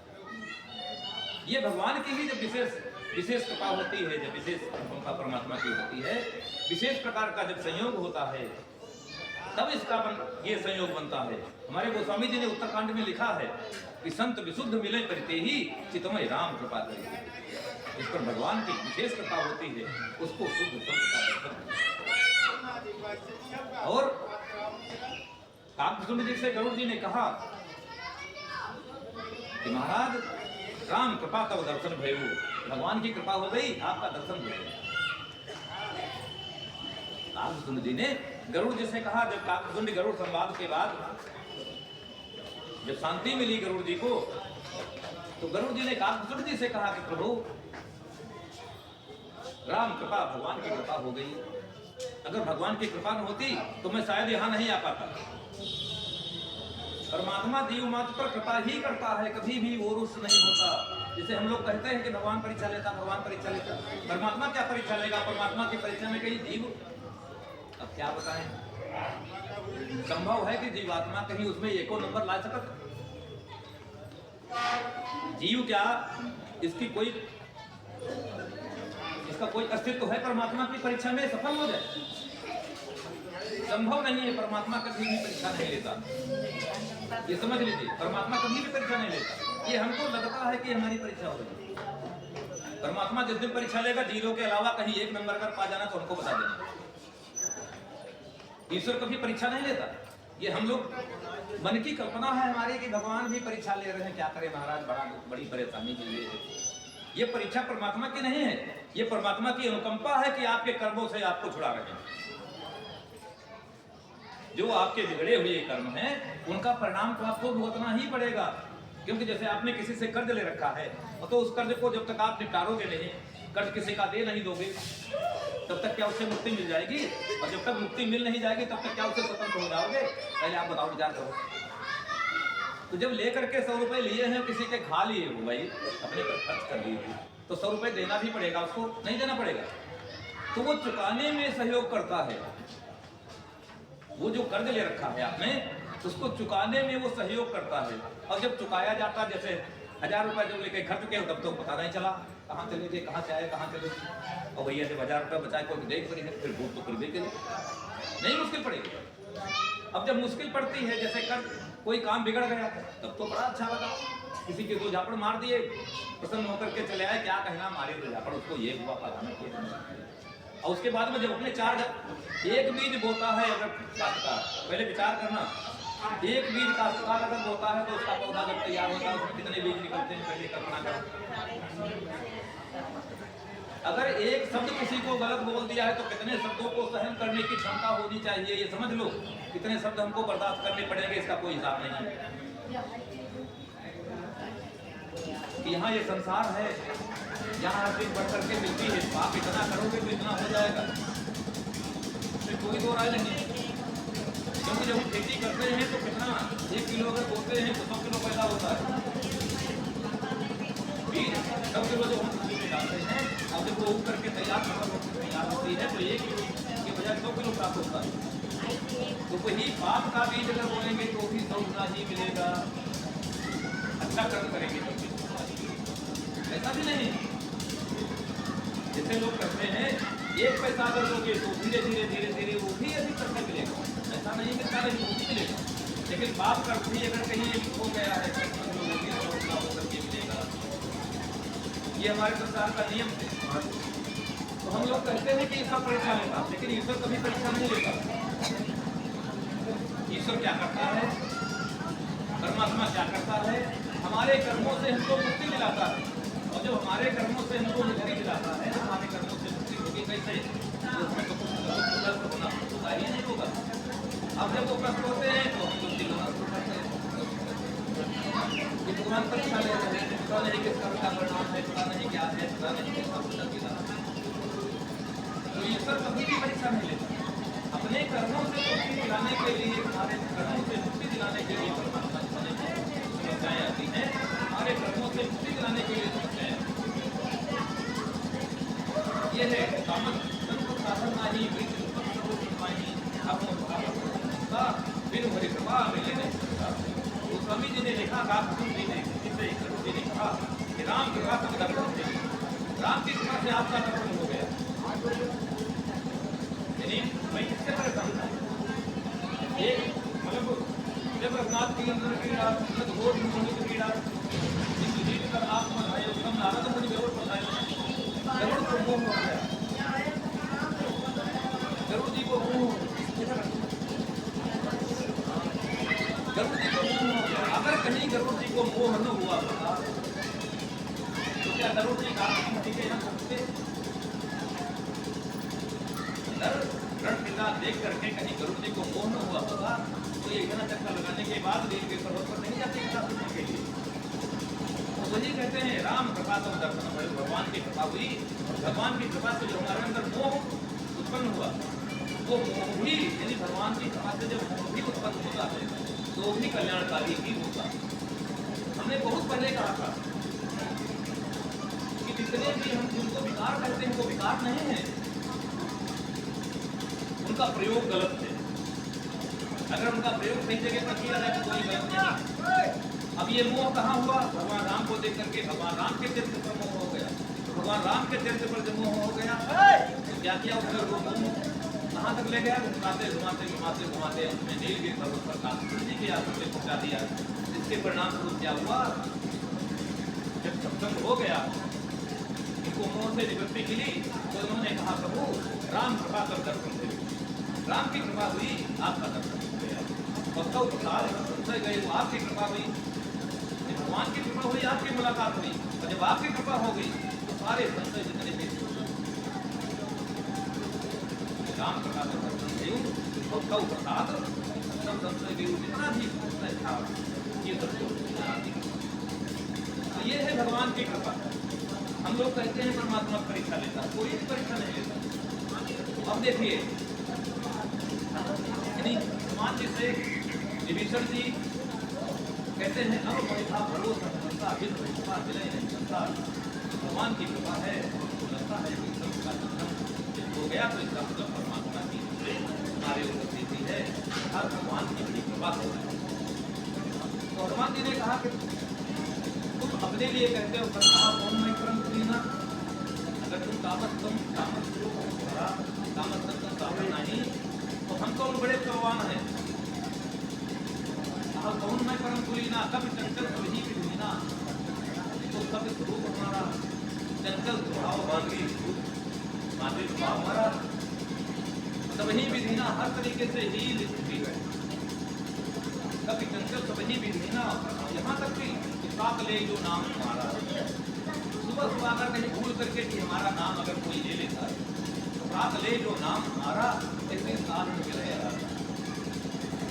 उस दिन उसको भोजन भी नहीं प्राप्त होता। पहले सोचो कितने में ये पकड़ियाँ, पहले हिसाब लगाओ।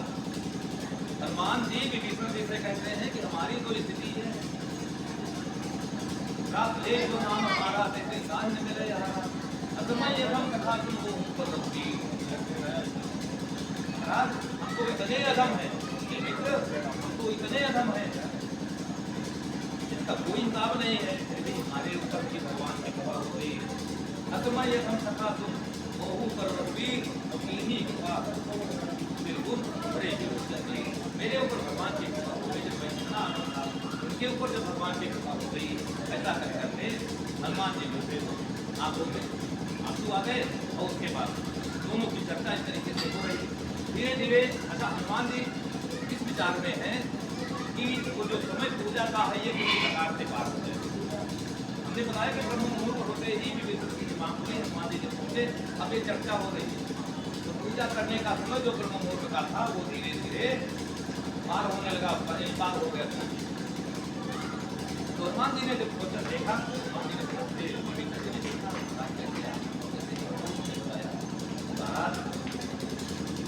देखिए कि हम जानकी माँ का, मैं जानकी माँ का दर्शन करने के लिए आया हूँ। माँ जानकी का और जानकी हमारे विद्वान बताते हैं पता नहीं कितने चक्कर हनुमान जी ने लंका में लगाए। हमने सबसे पहले बताया था क्या अशोक वाटिका भी मायावी थी, वो भी माया से बनी हुई थी। अशोक वाटिका में जहाँ सीता माता रखी गई थी, सीता माता जी को जहाँ ठहराया गया था, वो भी मायावी थी, माया से बनी हुई थी। तो बताते हैं विद्वान कई चक्कर हनुमान जी ने लंका में लगाए, लेकिन अशोक वाटिका पहुंचे ही नहीं। तो जब अशोक वाटिका में पहुंचे ही नहीं, विभीषण जी से पूछा अब माता जी का दर्शन करना चाहते हैं, कई चक्कर लंका में लगा चुके अशोक वाटिका में पहुंचे नहीं पाया। तो विभीषण जी ने हनुमान जी से कहा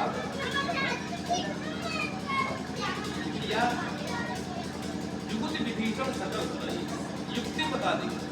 हमारे विद्वान बताते हैं गुप्त रास्ता था। तो पाटना में सबका लंका वासियों को पता था जिस प्रकार से दरवाजा कैसे खुलता है, गुप्त दरवाजा था। उसमें कुछ विशेष बात बोली जाती थी, वो मंत्र बोल देते दरवाजा खुल जाता, फिर बंद हो जाता, उसके बाद फिर आओ फिर मंत्र बोल दो दरवाजा खुल जाता। ये व्यवस्था थी। हनुमान जी को ये कुछ पता ही नहीं था कहाँ पर गुप्त दरवाजा, कहाँ पर क्या बोला जाता। हनुमान जी पता नहीं कितना चक्कर लगाए तो वाटिका में पहुंचे। तो उस युक्ति को विभीषण जी ने बताया कि भैया पता लगे जाना और ये मंत्र बोल देना, जब ये मंत्र बोल दोगे तो दरवाजा खुल जाएगा, आप आराम से वाटिका में प्रवेश कर सकते। तो वाटिका में प्रवेश करने के लिए युक्ति बता दी। युक्ति विभीषण सकल सुनाई, इतनी भी युक्ति थी इसी तरीके से जाना। और ये भी बता दिया कि अशोक वाटिका मायावी है। हमने भी बताया कि अशोक वाटिका मायावी है। अशोक वाटिका मायावी है, जिस पेड़ के नीचे सीता माता विराजमान है केवल वही पेड़ असली है, बाकी सब माया के हैं। किसी अन्य पेड़ से अटैचमेंट हो जाना, किसी अन्य पेड़ से टचमट हो जाना, नहीं तो पता नहीं कौन सी बम है उस पेड़ के हिसाब दिखाई पेड़ देता है, लेकिन पता नहीं कौन सी बम रखी। इसलिए कोई भी किसी भी पेड़ से टचमट होना,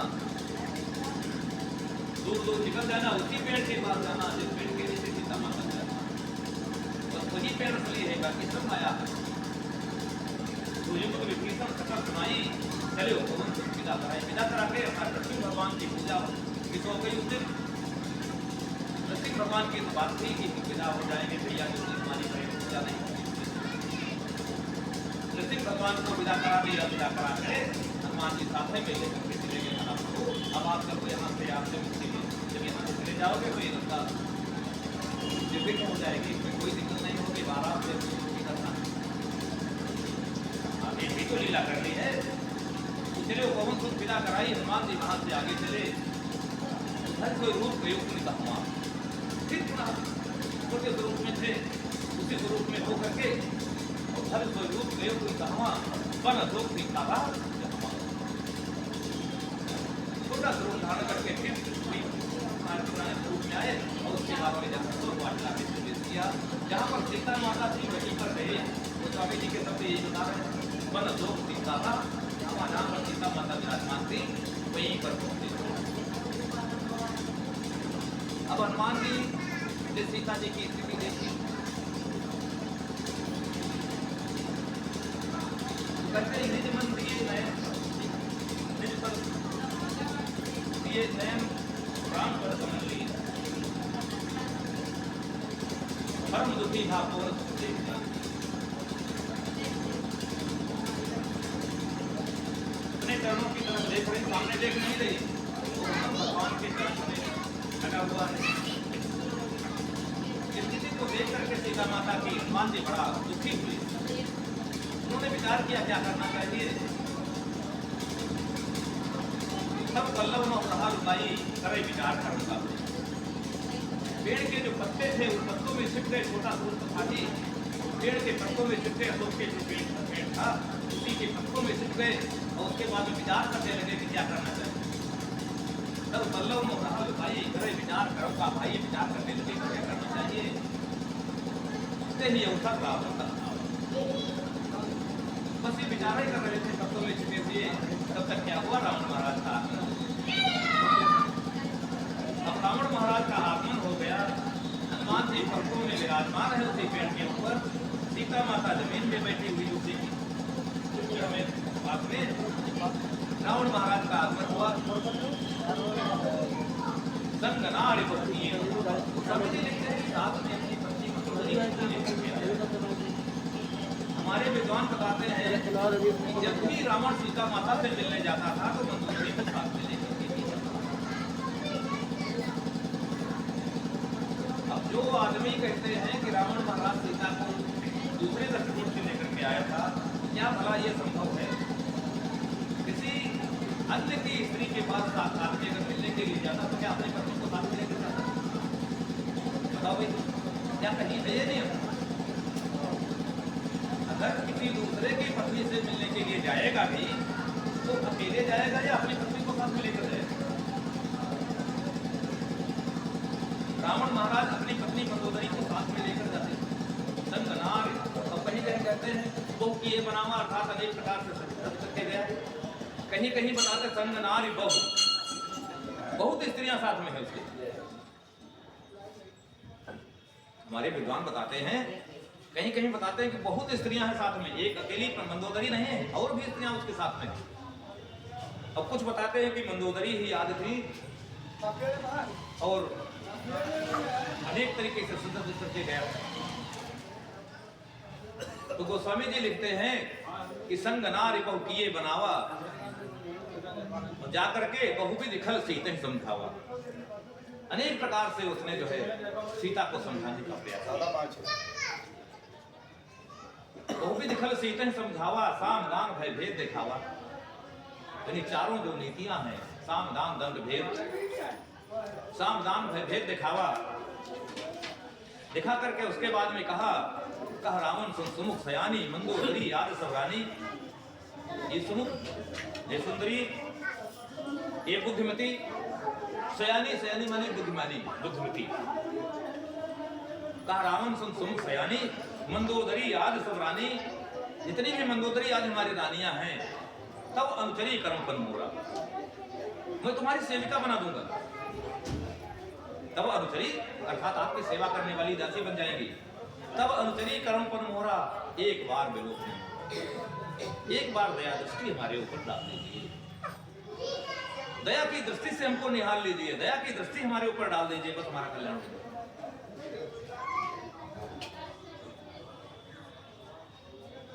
तो हमारे विद्वान तो अपने अपने ढंग से समर्थ करते हैं। एक बार बिलोक में मोहरा का मतलब यह है कि सीता ने कभी देखा नहीं होगा, देखा होगा, लेकिन किस दृष्टि से देखा होगा? कृपा दृष्टि चाहता है, ये माता जी की कृपा दृष्टि चाहता है। क्योंकि जब ये वहां गया था, जनकपुर में गया था, जब धनुष भंग करने की परिस्थिति थी, जब वहां पर धनुष से हो रहा था, तो रावण महाराज भी गए थे और वहां कहा था कि राम से राम, सीता हमारी बेटी है, विवाह के लिए हम यहाँ नहीं आए हैं, हम तुमको आमंत्रित करने के लिए आए हैं। इसीलिए गोस्वामी जी ने लिखा है कि रावण बाण छुआ नहीं चाहता, सारे सकल भूत कर दापा ने, सब राजाओं ने अपने अपने बल को आजमाया, लेकिन रावण महाराज ने गलत को सिखा भी लिया। तो रावण महाराज ने कहा वहां पर राम जी से कि ऐसा है भैया राम, हम तुमको आमंत्रित करने के लिए यहाँ पर आए हैं, क्योंकि हमारे पिताजी ने बताया था कि राम की मुलाकात राजा जनक के होगी। हम सीता विवाह के लिए नहीं आए, सीता हमारी बेटी है, और आपसे हम एक विनती करते हैं, उस विनय को सुनो। इस विवाह के शीघ्र बाद तुम लंकापुरी को आ जाना, तुम सीधे लंका को आ जाना, और इस रावण की मुक्ति हेतु नाम सीता को साथ लिए आना। सीता को साथ में, क्योंकि मुक्ति सीता के द्वारा नहीं है, सीता को साथ में लेकर के आना। प्रभु हम आपको आमंत्रित करते हैं, आप हमारी लंका में चले। तो वही रावण महाराज कह रहे हैं कि ये सीते कि एक बार विलोक मनोरा तब अंतरी करो पर मोरा, जितनी भी मंदोदरी आदि सब रानियां हैं, मैं तुम्हारी सेविका बना दूंगा। तब अंतरी करो पर मोरा, एक बार विलोक मनोरा, एक बार मुझे मेरी तरफ का दृष्टि से देख लीजिए।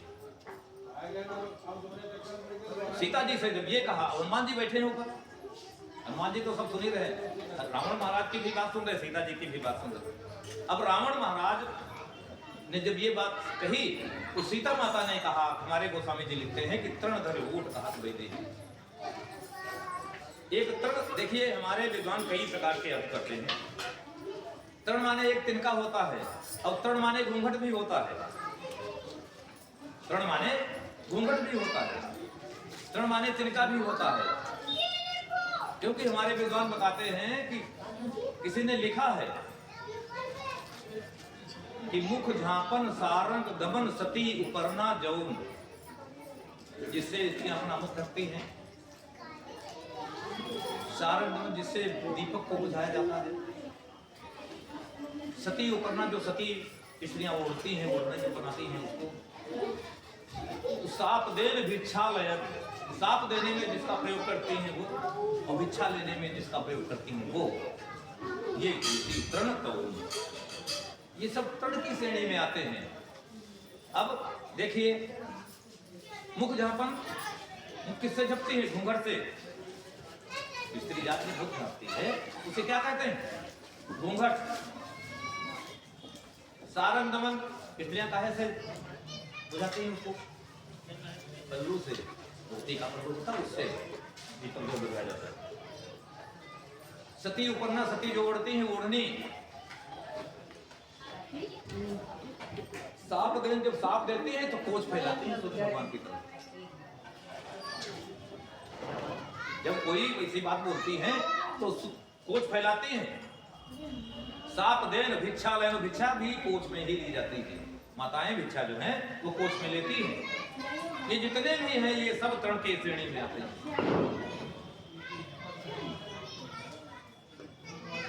अब देखिए यहाँ पर गोस्वामी जी लिख रहे हैं कि केवल तृण का क्या है? तृणधारी ओट कहत वैदेही सुने अवध परम स्नेही।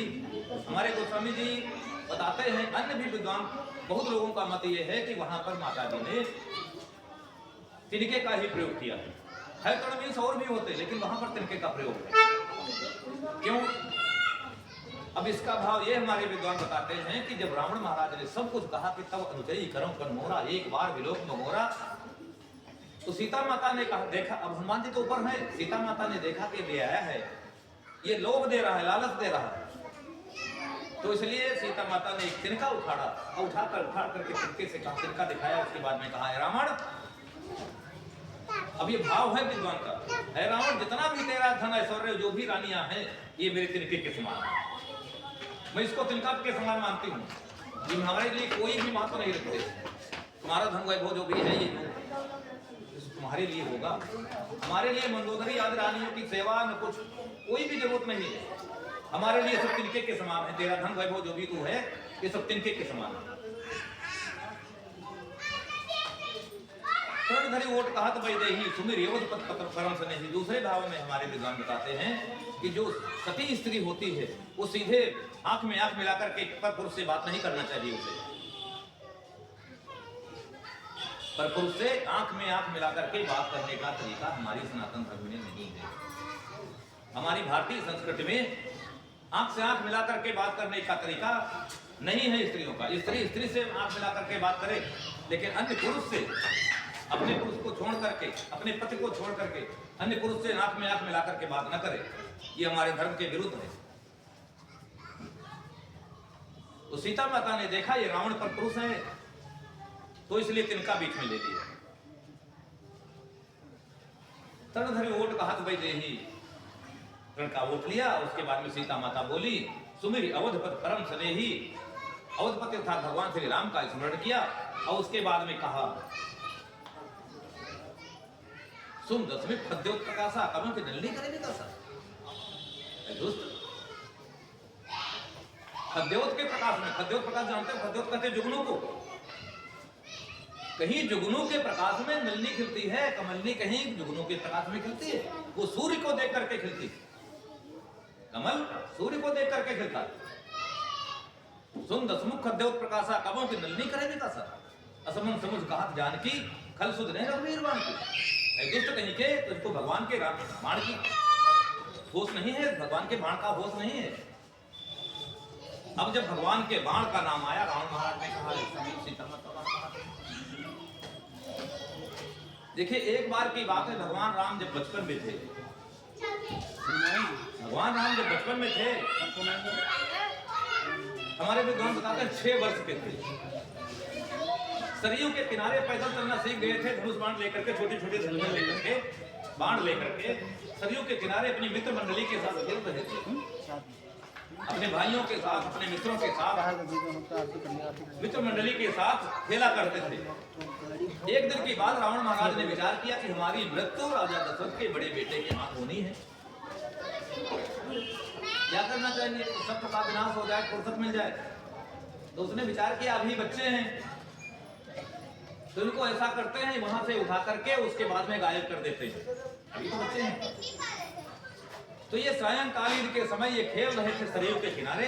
तब तक रावण महाराज एक चील का रूप धारण करके आए, चील का रूप धारण करके आए और इन्होंने विचार किया कि बस उनको उठा ले जाएंगे, बस पकड़ लेंगे, उठा के आकाश में चले जाएंगे और करके ले जाकर के कहीं समुद्र में डाल देंगे। रावण महाराज चील के रूप में जो ही वहां दिखे, भगवान श्री राम की दृष्टि पड़ी, कहा अच्छा तो यहां भी आ गया। बस वही छोटी सी धनुष जो था उनके हाथ में, छोटा सा बाण जो उनके हाथ में थे, खेला करते थे, उन्हीं बाणों से बाणों का संधान कर दिया। और रावण महाराज को वो बाण जो था वो ले जाकर के लंका में उठा करके पटक दिया जाए। बेहोशी की हालत में रावण महाराज गिरे वहां।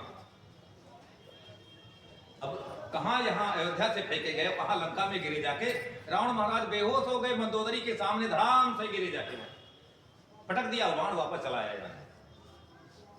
अब ये तो मूर्छित अवस्था में थे। मंदोदरी ने देखा, कहा अरे पता नहीं कहां फिर ये कहीं चले गए। मंदोदरी ने हवा हुआ किया, सब कुछ किया, जल छिड़का, लेकिन कहीं भी होश नहीं आया। तो उसने सुखेन वैद्य को बुलाया। सुखेन वैद्य ने बताते, हमारे विद्वान बताते हैं, सुखेन वैद्य ने इनका इलाज किया। विद्वान कहते हैं करीब 15 दिन लगभग इनका इलाज चला। तो 15 दिन के बाद ये स्वस्थ हुए रावण महाराज, तब फिर यहां रह गए। तो वही सीता माता कहते हैं दुष्ट कहीं के खल सुध नहीं रघुवीर बाण की, और भगवान के बाण को तो भूल गया। सर सोने हरियाणे मोही अधम नीलज जला देना कोई। ये मोर कहीं के वो सोना आश्रम था, तूने हरण कर लिया। अब कहीं अगर पावर रखता था तो सामने आता, जब राम कहीं आश्रम पर होते तब आता तो मैं जानती। सर तूने हरियाणे मोही अधम नीलज जला देना कोई। बड़ा निर्लज है, तुझको लाज नहीं आती, तुझसे शर्म नहीं आती। इस प्रकार से सीता माता ने जब फटकारना शुरू किया तो रावण महाराज ने विचार किया, आपो ही सुन खद्देव तसम रामय भाम समान। अपने को सीता के द्वारा जब जुगनू के समान सुना और राम को सूर्य के समान सुना, आपुन सुन खद्देव तो सम और राम धाम समान बरुस बनत वचन सुन काढ़े से बोला अति प्रिया। उसको खिसिया गया वो, पर उस वचन सुन करके सीता माता के वचन को सुन करके शर्मा करके उसने क्या किया, तलवार निकाला। पर उस वचन सुन काढ़ ऐसे आसमानी तलवार को कहते हैं, आसमानी तलवार होता है। बोला अति खिसिया। तो सीता माता से फिर कहा, सीता तैमम कृतकुमाना, ये सीता तू मेरा अपमान कर रही है। सीता तैमम कृतकुमाना कटियम तो उसे कठिन कृपाना।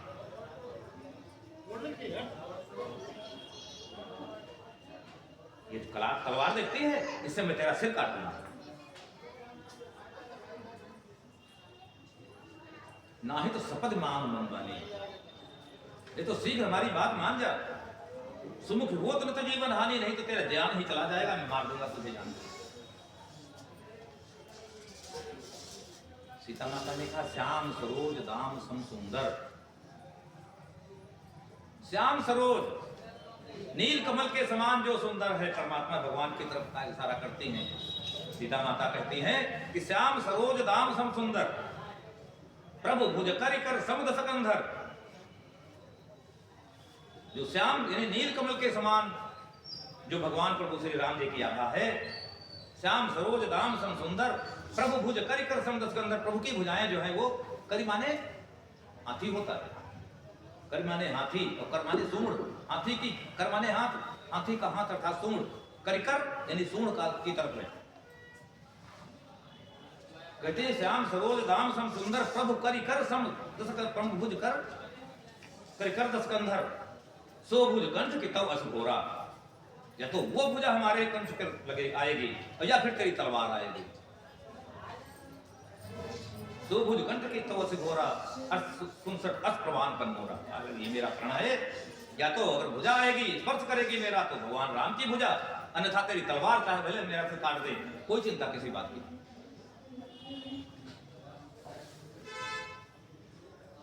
इस प्रकार से सीता माता ने रावण महाराज को जो डांटा,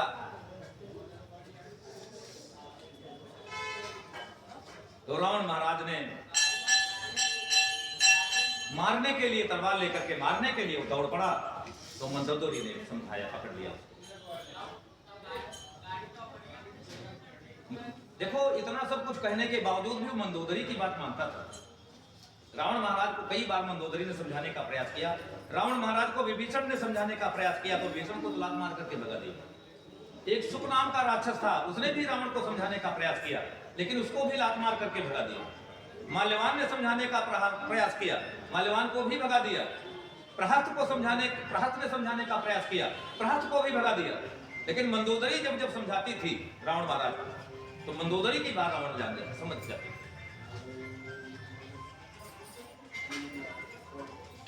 तो रावण महाराज जब मारने के लिए दौड़े तो मैं तनया कहीं नीति बुझावा।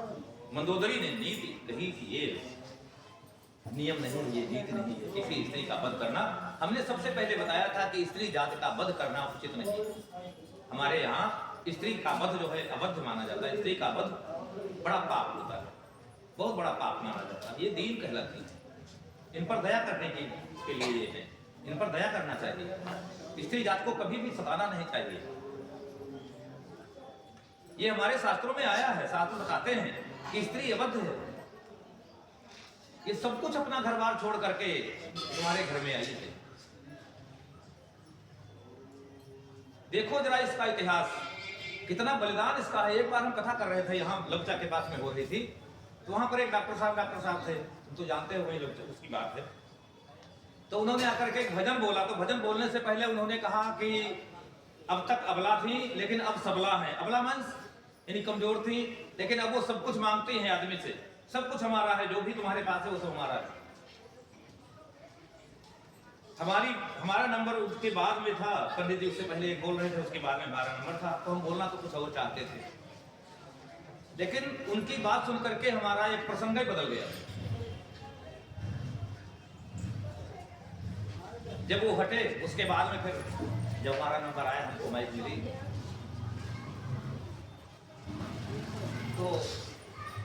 उन्होंने कहा हाँ ये भी डॉक्टर साहब बोल रहे थे कि स्त्रियां अब तक अबला थी लेकिन अब सबला है, सब कुछ मांगती हैं।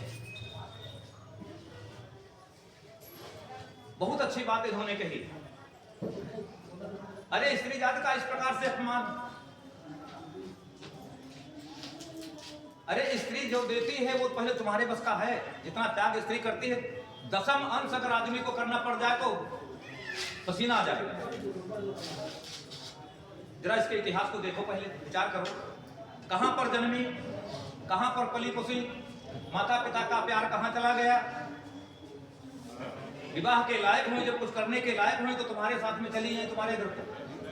और उसके बाद आज भी तुम्हारे लिए जितने भी व्रत, जो भी संकल्प, जो भी त्योहार, जो भी पुण्य काम, दान, जो भी है वो सारा काम सब किसके लिए?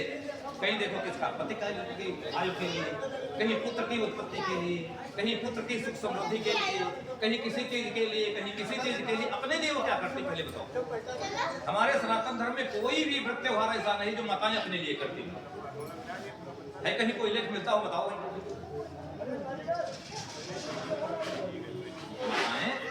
जो भी करती माताओं का योगदान कहना नहीं चाहिए, मतलब, लेकिन जब बात आती तो कहना पड़ता है। जितना इनका त्याग है उतना उसके 10वां अंश भी आदमी नहीं त्याग कर सकता। जरा अपने घर से कह दो भैया तुम निकलो घर के बाहर, तो 1 महीना बाद आ जाएगा। पता नहीं कितना मुश्किल हो जाएगा। 8 दिन के बाद यही होता, चलो घर का, चलो घर को चलिए। और ये आजीवन आपके लिए समर्पित, अपना जीवन समर्पित कर देती है, और उसके बाद फिर भी सब कुछ चाहती है। क्या देगा आदमी इनको पहले बताओ?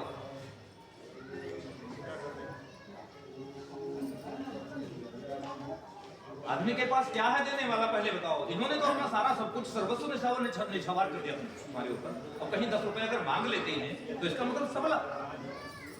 क्या सब मांग लेते हैं पहले बताओ?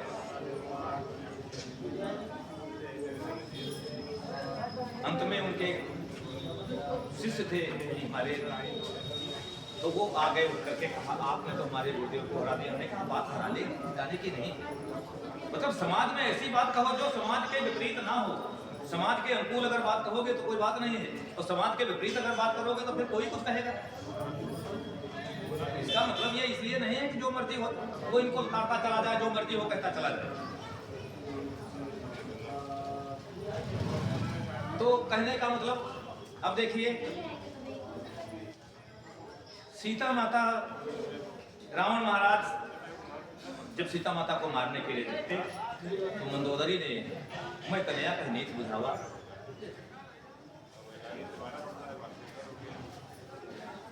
मंदोदरी ने समझाया, मंदोदरी के कथनानुसार रावण महाराज मान गए।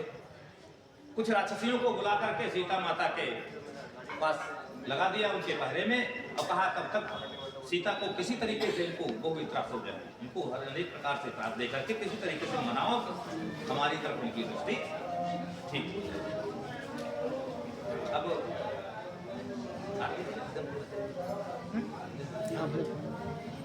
भजन बोल दो, भजन भजन।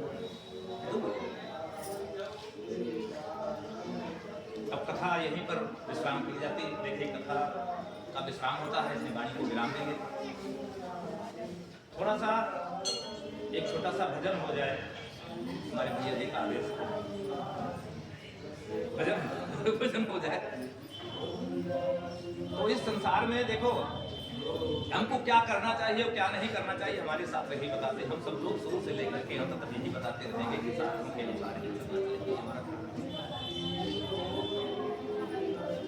हमारे साथ क्या आदेश करते हैं।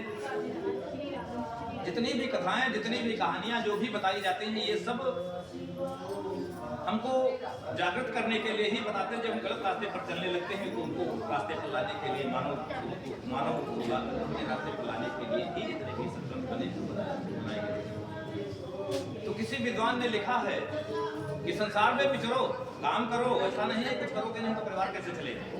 संसार का पालन करो, अपने बच्चों का पालन करो संसार के हिसाब से, लेकिन थोड़ा सा ध्यान रखो अपने आचरण से कहीं किसी को कष्ट ना हो जाए, किसी प्रकार का मन वाणी कर्म से किसी भी प्रकार का कष्ट ना हो जाए।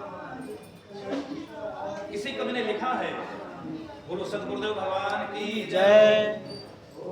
अरे नहीं चाहिए दिल दुखाना किसी का नहीं चाहिए, दिल दुखाना किसी का।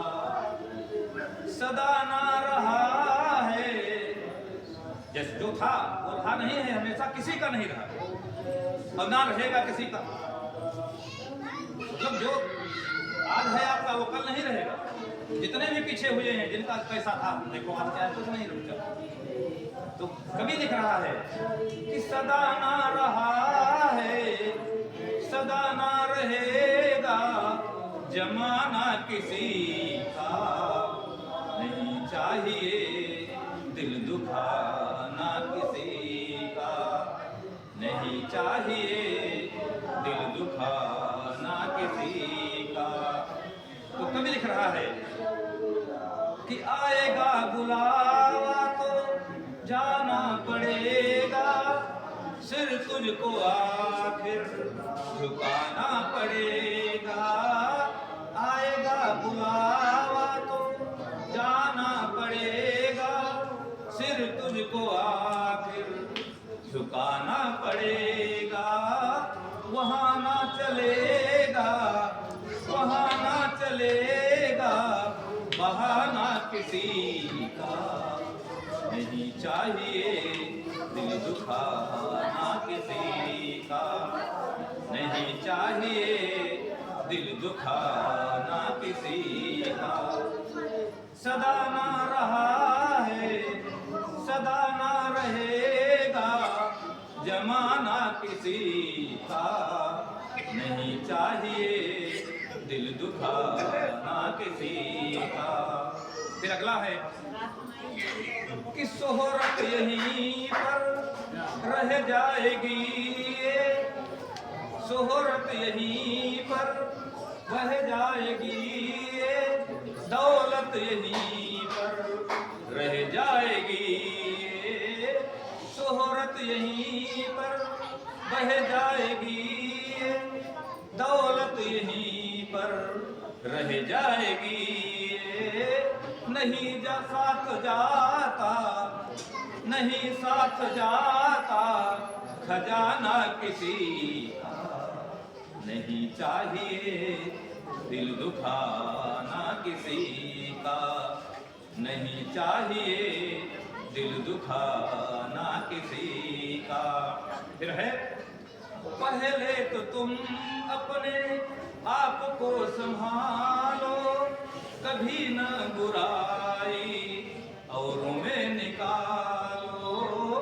पहले तो तुम अपने आप को संभालो, कभी न बुराई औरों में निकालो। बुरा है बुरा जग में, बुरा है बुरा जग में, बताना किसी का नहीं चाहिए, दिल दुखाना किसी का नहीं चाहिए, दिल दुखाना किसी का।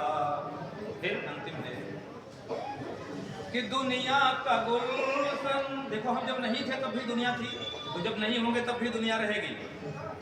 संसार पर कोई फर्क नहीं पड़ेगा, हम रहेंगे तो और ना रहेंगे तो।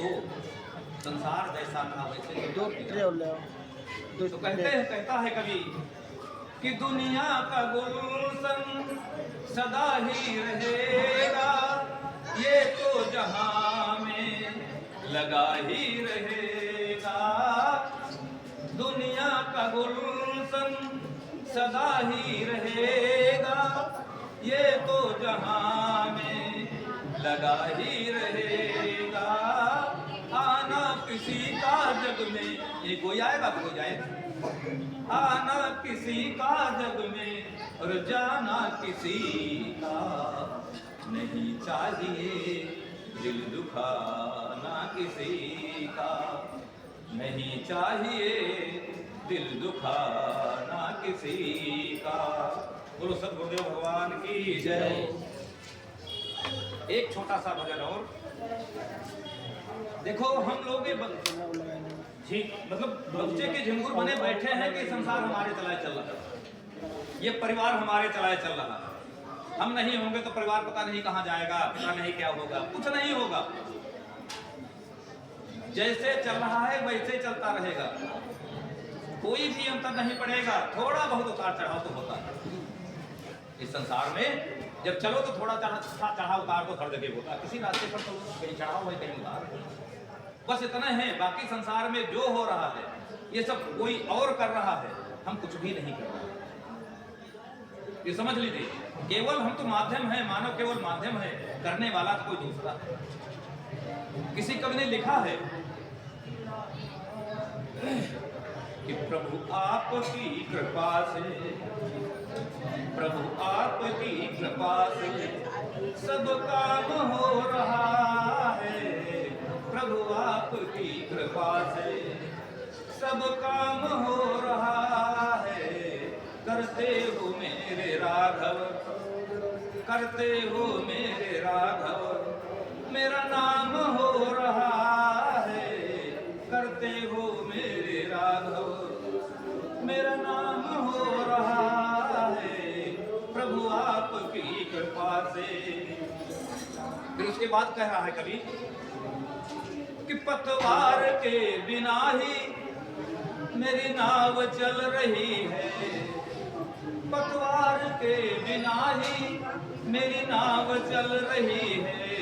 और हैरान है जमाना, हैरान है जमाना, मंजिल मंजिल भी मिल रही है। हैरान है जमाना, मंजिल भी मिल रही है। करता नहीं मैं कुछ भी, करता नहीं मैं कुछ भी, सब काम हो रहा है। करते हो मेरे राघव, मेरा नाम हो रहा है। करते हो मेरे राघव, मेरा नाम हो रहा है।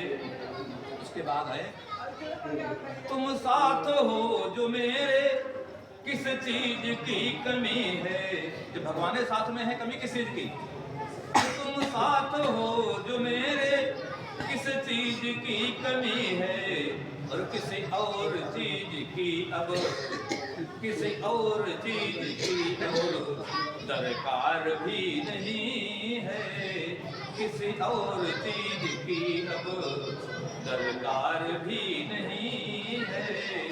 तो तेरी कृपा से गुले, तेरी कृपा से गुले गुल खाम हो रहा है। करते हो मेरे राघव, मेरा नाम हो रहा है। करते हो मेरे राघव, मेरा नाम हो रहा है। प्रभु आपकी कृपा से सब काम हो रहा है। फिर अगला है, इतना नहीं हूँ काबिल तेरा पार कैसे पाऊं। इतना नहीं हूँ काबिल तेरा पार कैसे पाऊं। अरे टूटी हुई है वाणी, अरे टूटी हुई है वाणी, गुणगान कैसे गाऊं। टूटी हुई है वाणी, गुणगान कैसे गाऊं। तो प्रभु आपकी कृपा से सब कमाल हो रहा है। करते हो मेरे राघव, नाम हो रहा है। करते हो मेरे राघव, मेरा नाम हो रहा है।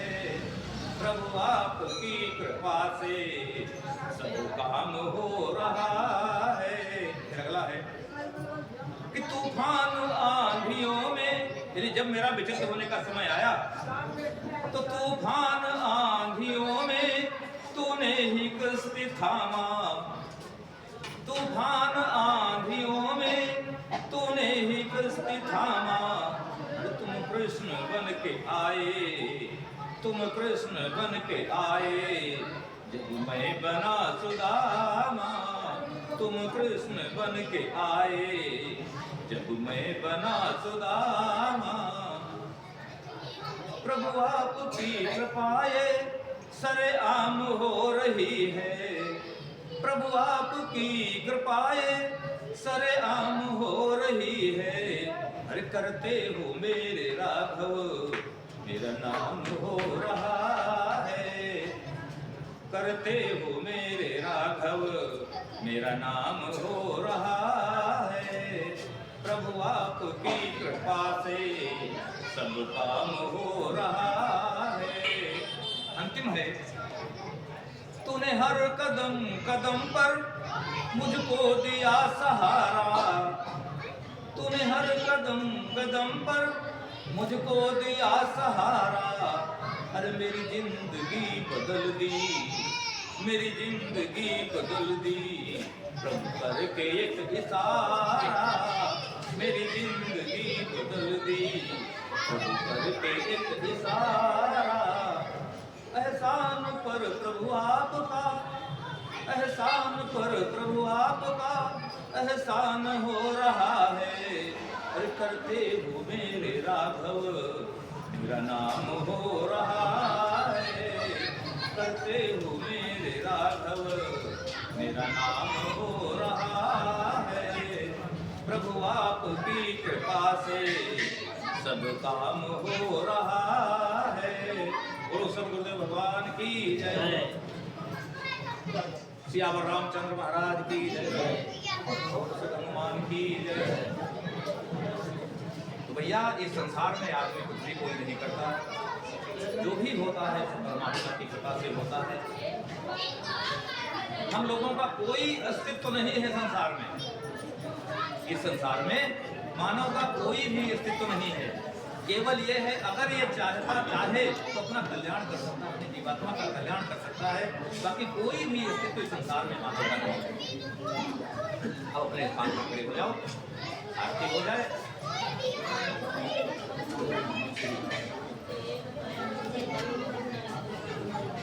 सतगुरुदेव भगवान की जय।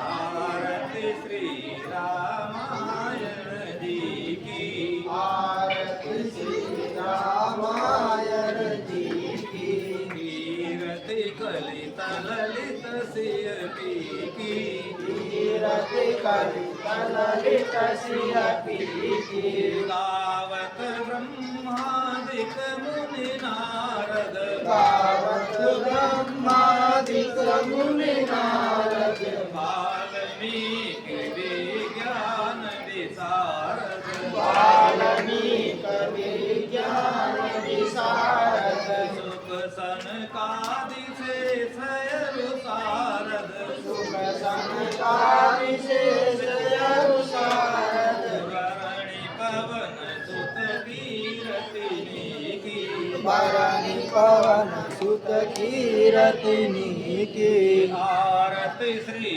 रामायण जी की, आरती श्री रामायण जी की, कीरति कलित ललित सिय पी की, कीरति कलित ललित सिय पी की, गावत वेद पुराण अष्टदश, गावत वेद पुराण अष्टदश, छवो शास्त्र सब ग्रंथन को रस, छहो शास्त्र सब ग्रंथन को रस, मुनि जन धन संतन को सर्वस, मुनि जन धन संतन को सर्वस, सारयंस सम्मत सब ही की, सारयंस सम्मत सब ही की, आरती श्री रामायण जी की, आरती श्री रामायण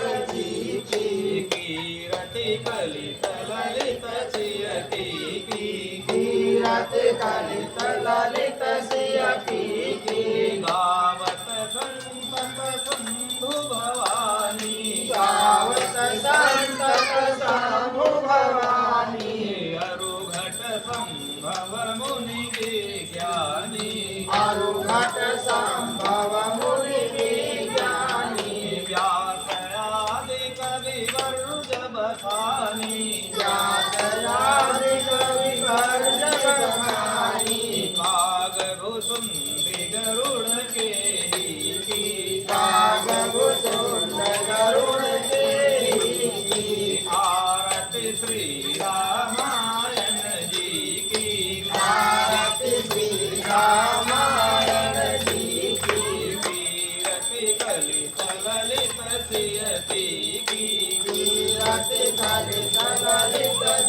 पीती कलिमल हरण विषय रस पीती कलिमल हरण विषय रस पीती सुभग श्रृंगार मूर्ति युवती की सुभग श्रृंगार मूर्ति युवती की दलन रोग भव मूर्यमी की दलन रोग भव मूर्यमी की तात मातु सब विधि तुलसी की तात मात सब विधि तुलसी की आरती श्री रामायण जी की आरती श्री रामायण जी की कीरति कलित ललित सिय की कीरति कलित ललित सिय की चंद्रादित्य तथैव विद्युदत्त तथैव चापमेव सर्वशक्तिस्यात् किं पृथ्वीधा पुरुषयावर रामचंद्र महाराज की जय पवन सुत हनुमान की जय उमापति महादेव की जय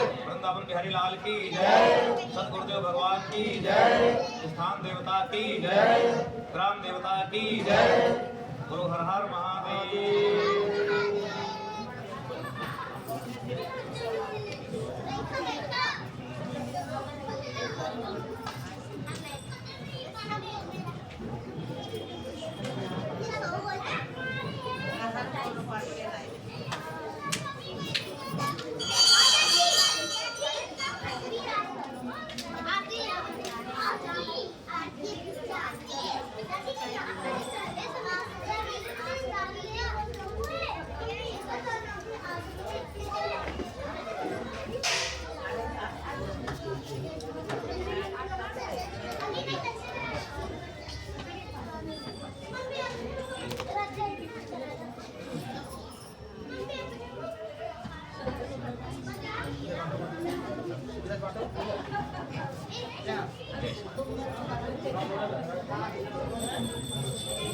Yeah.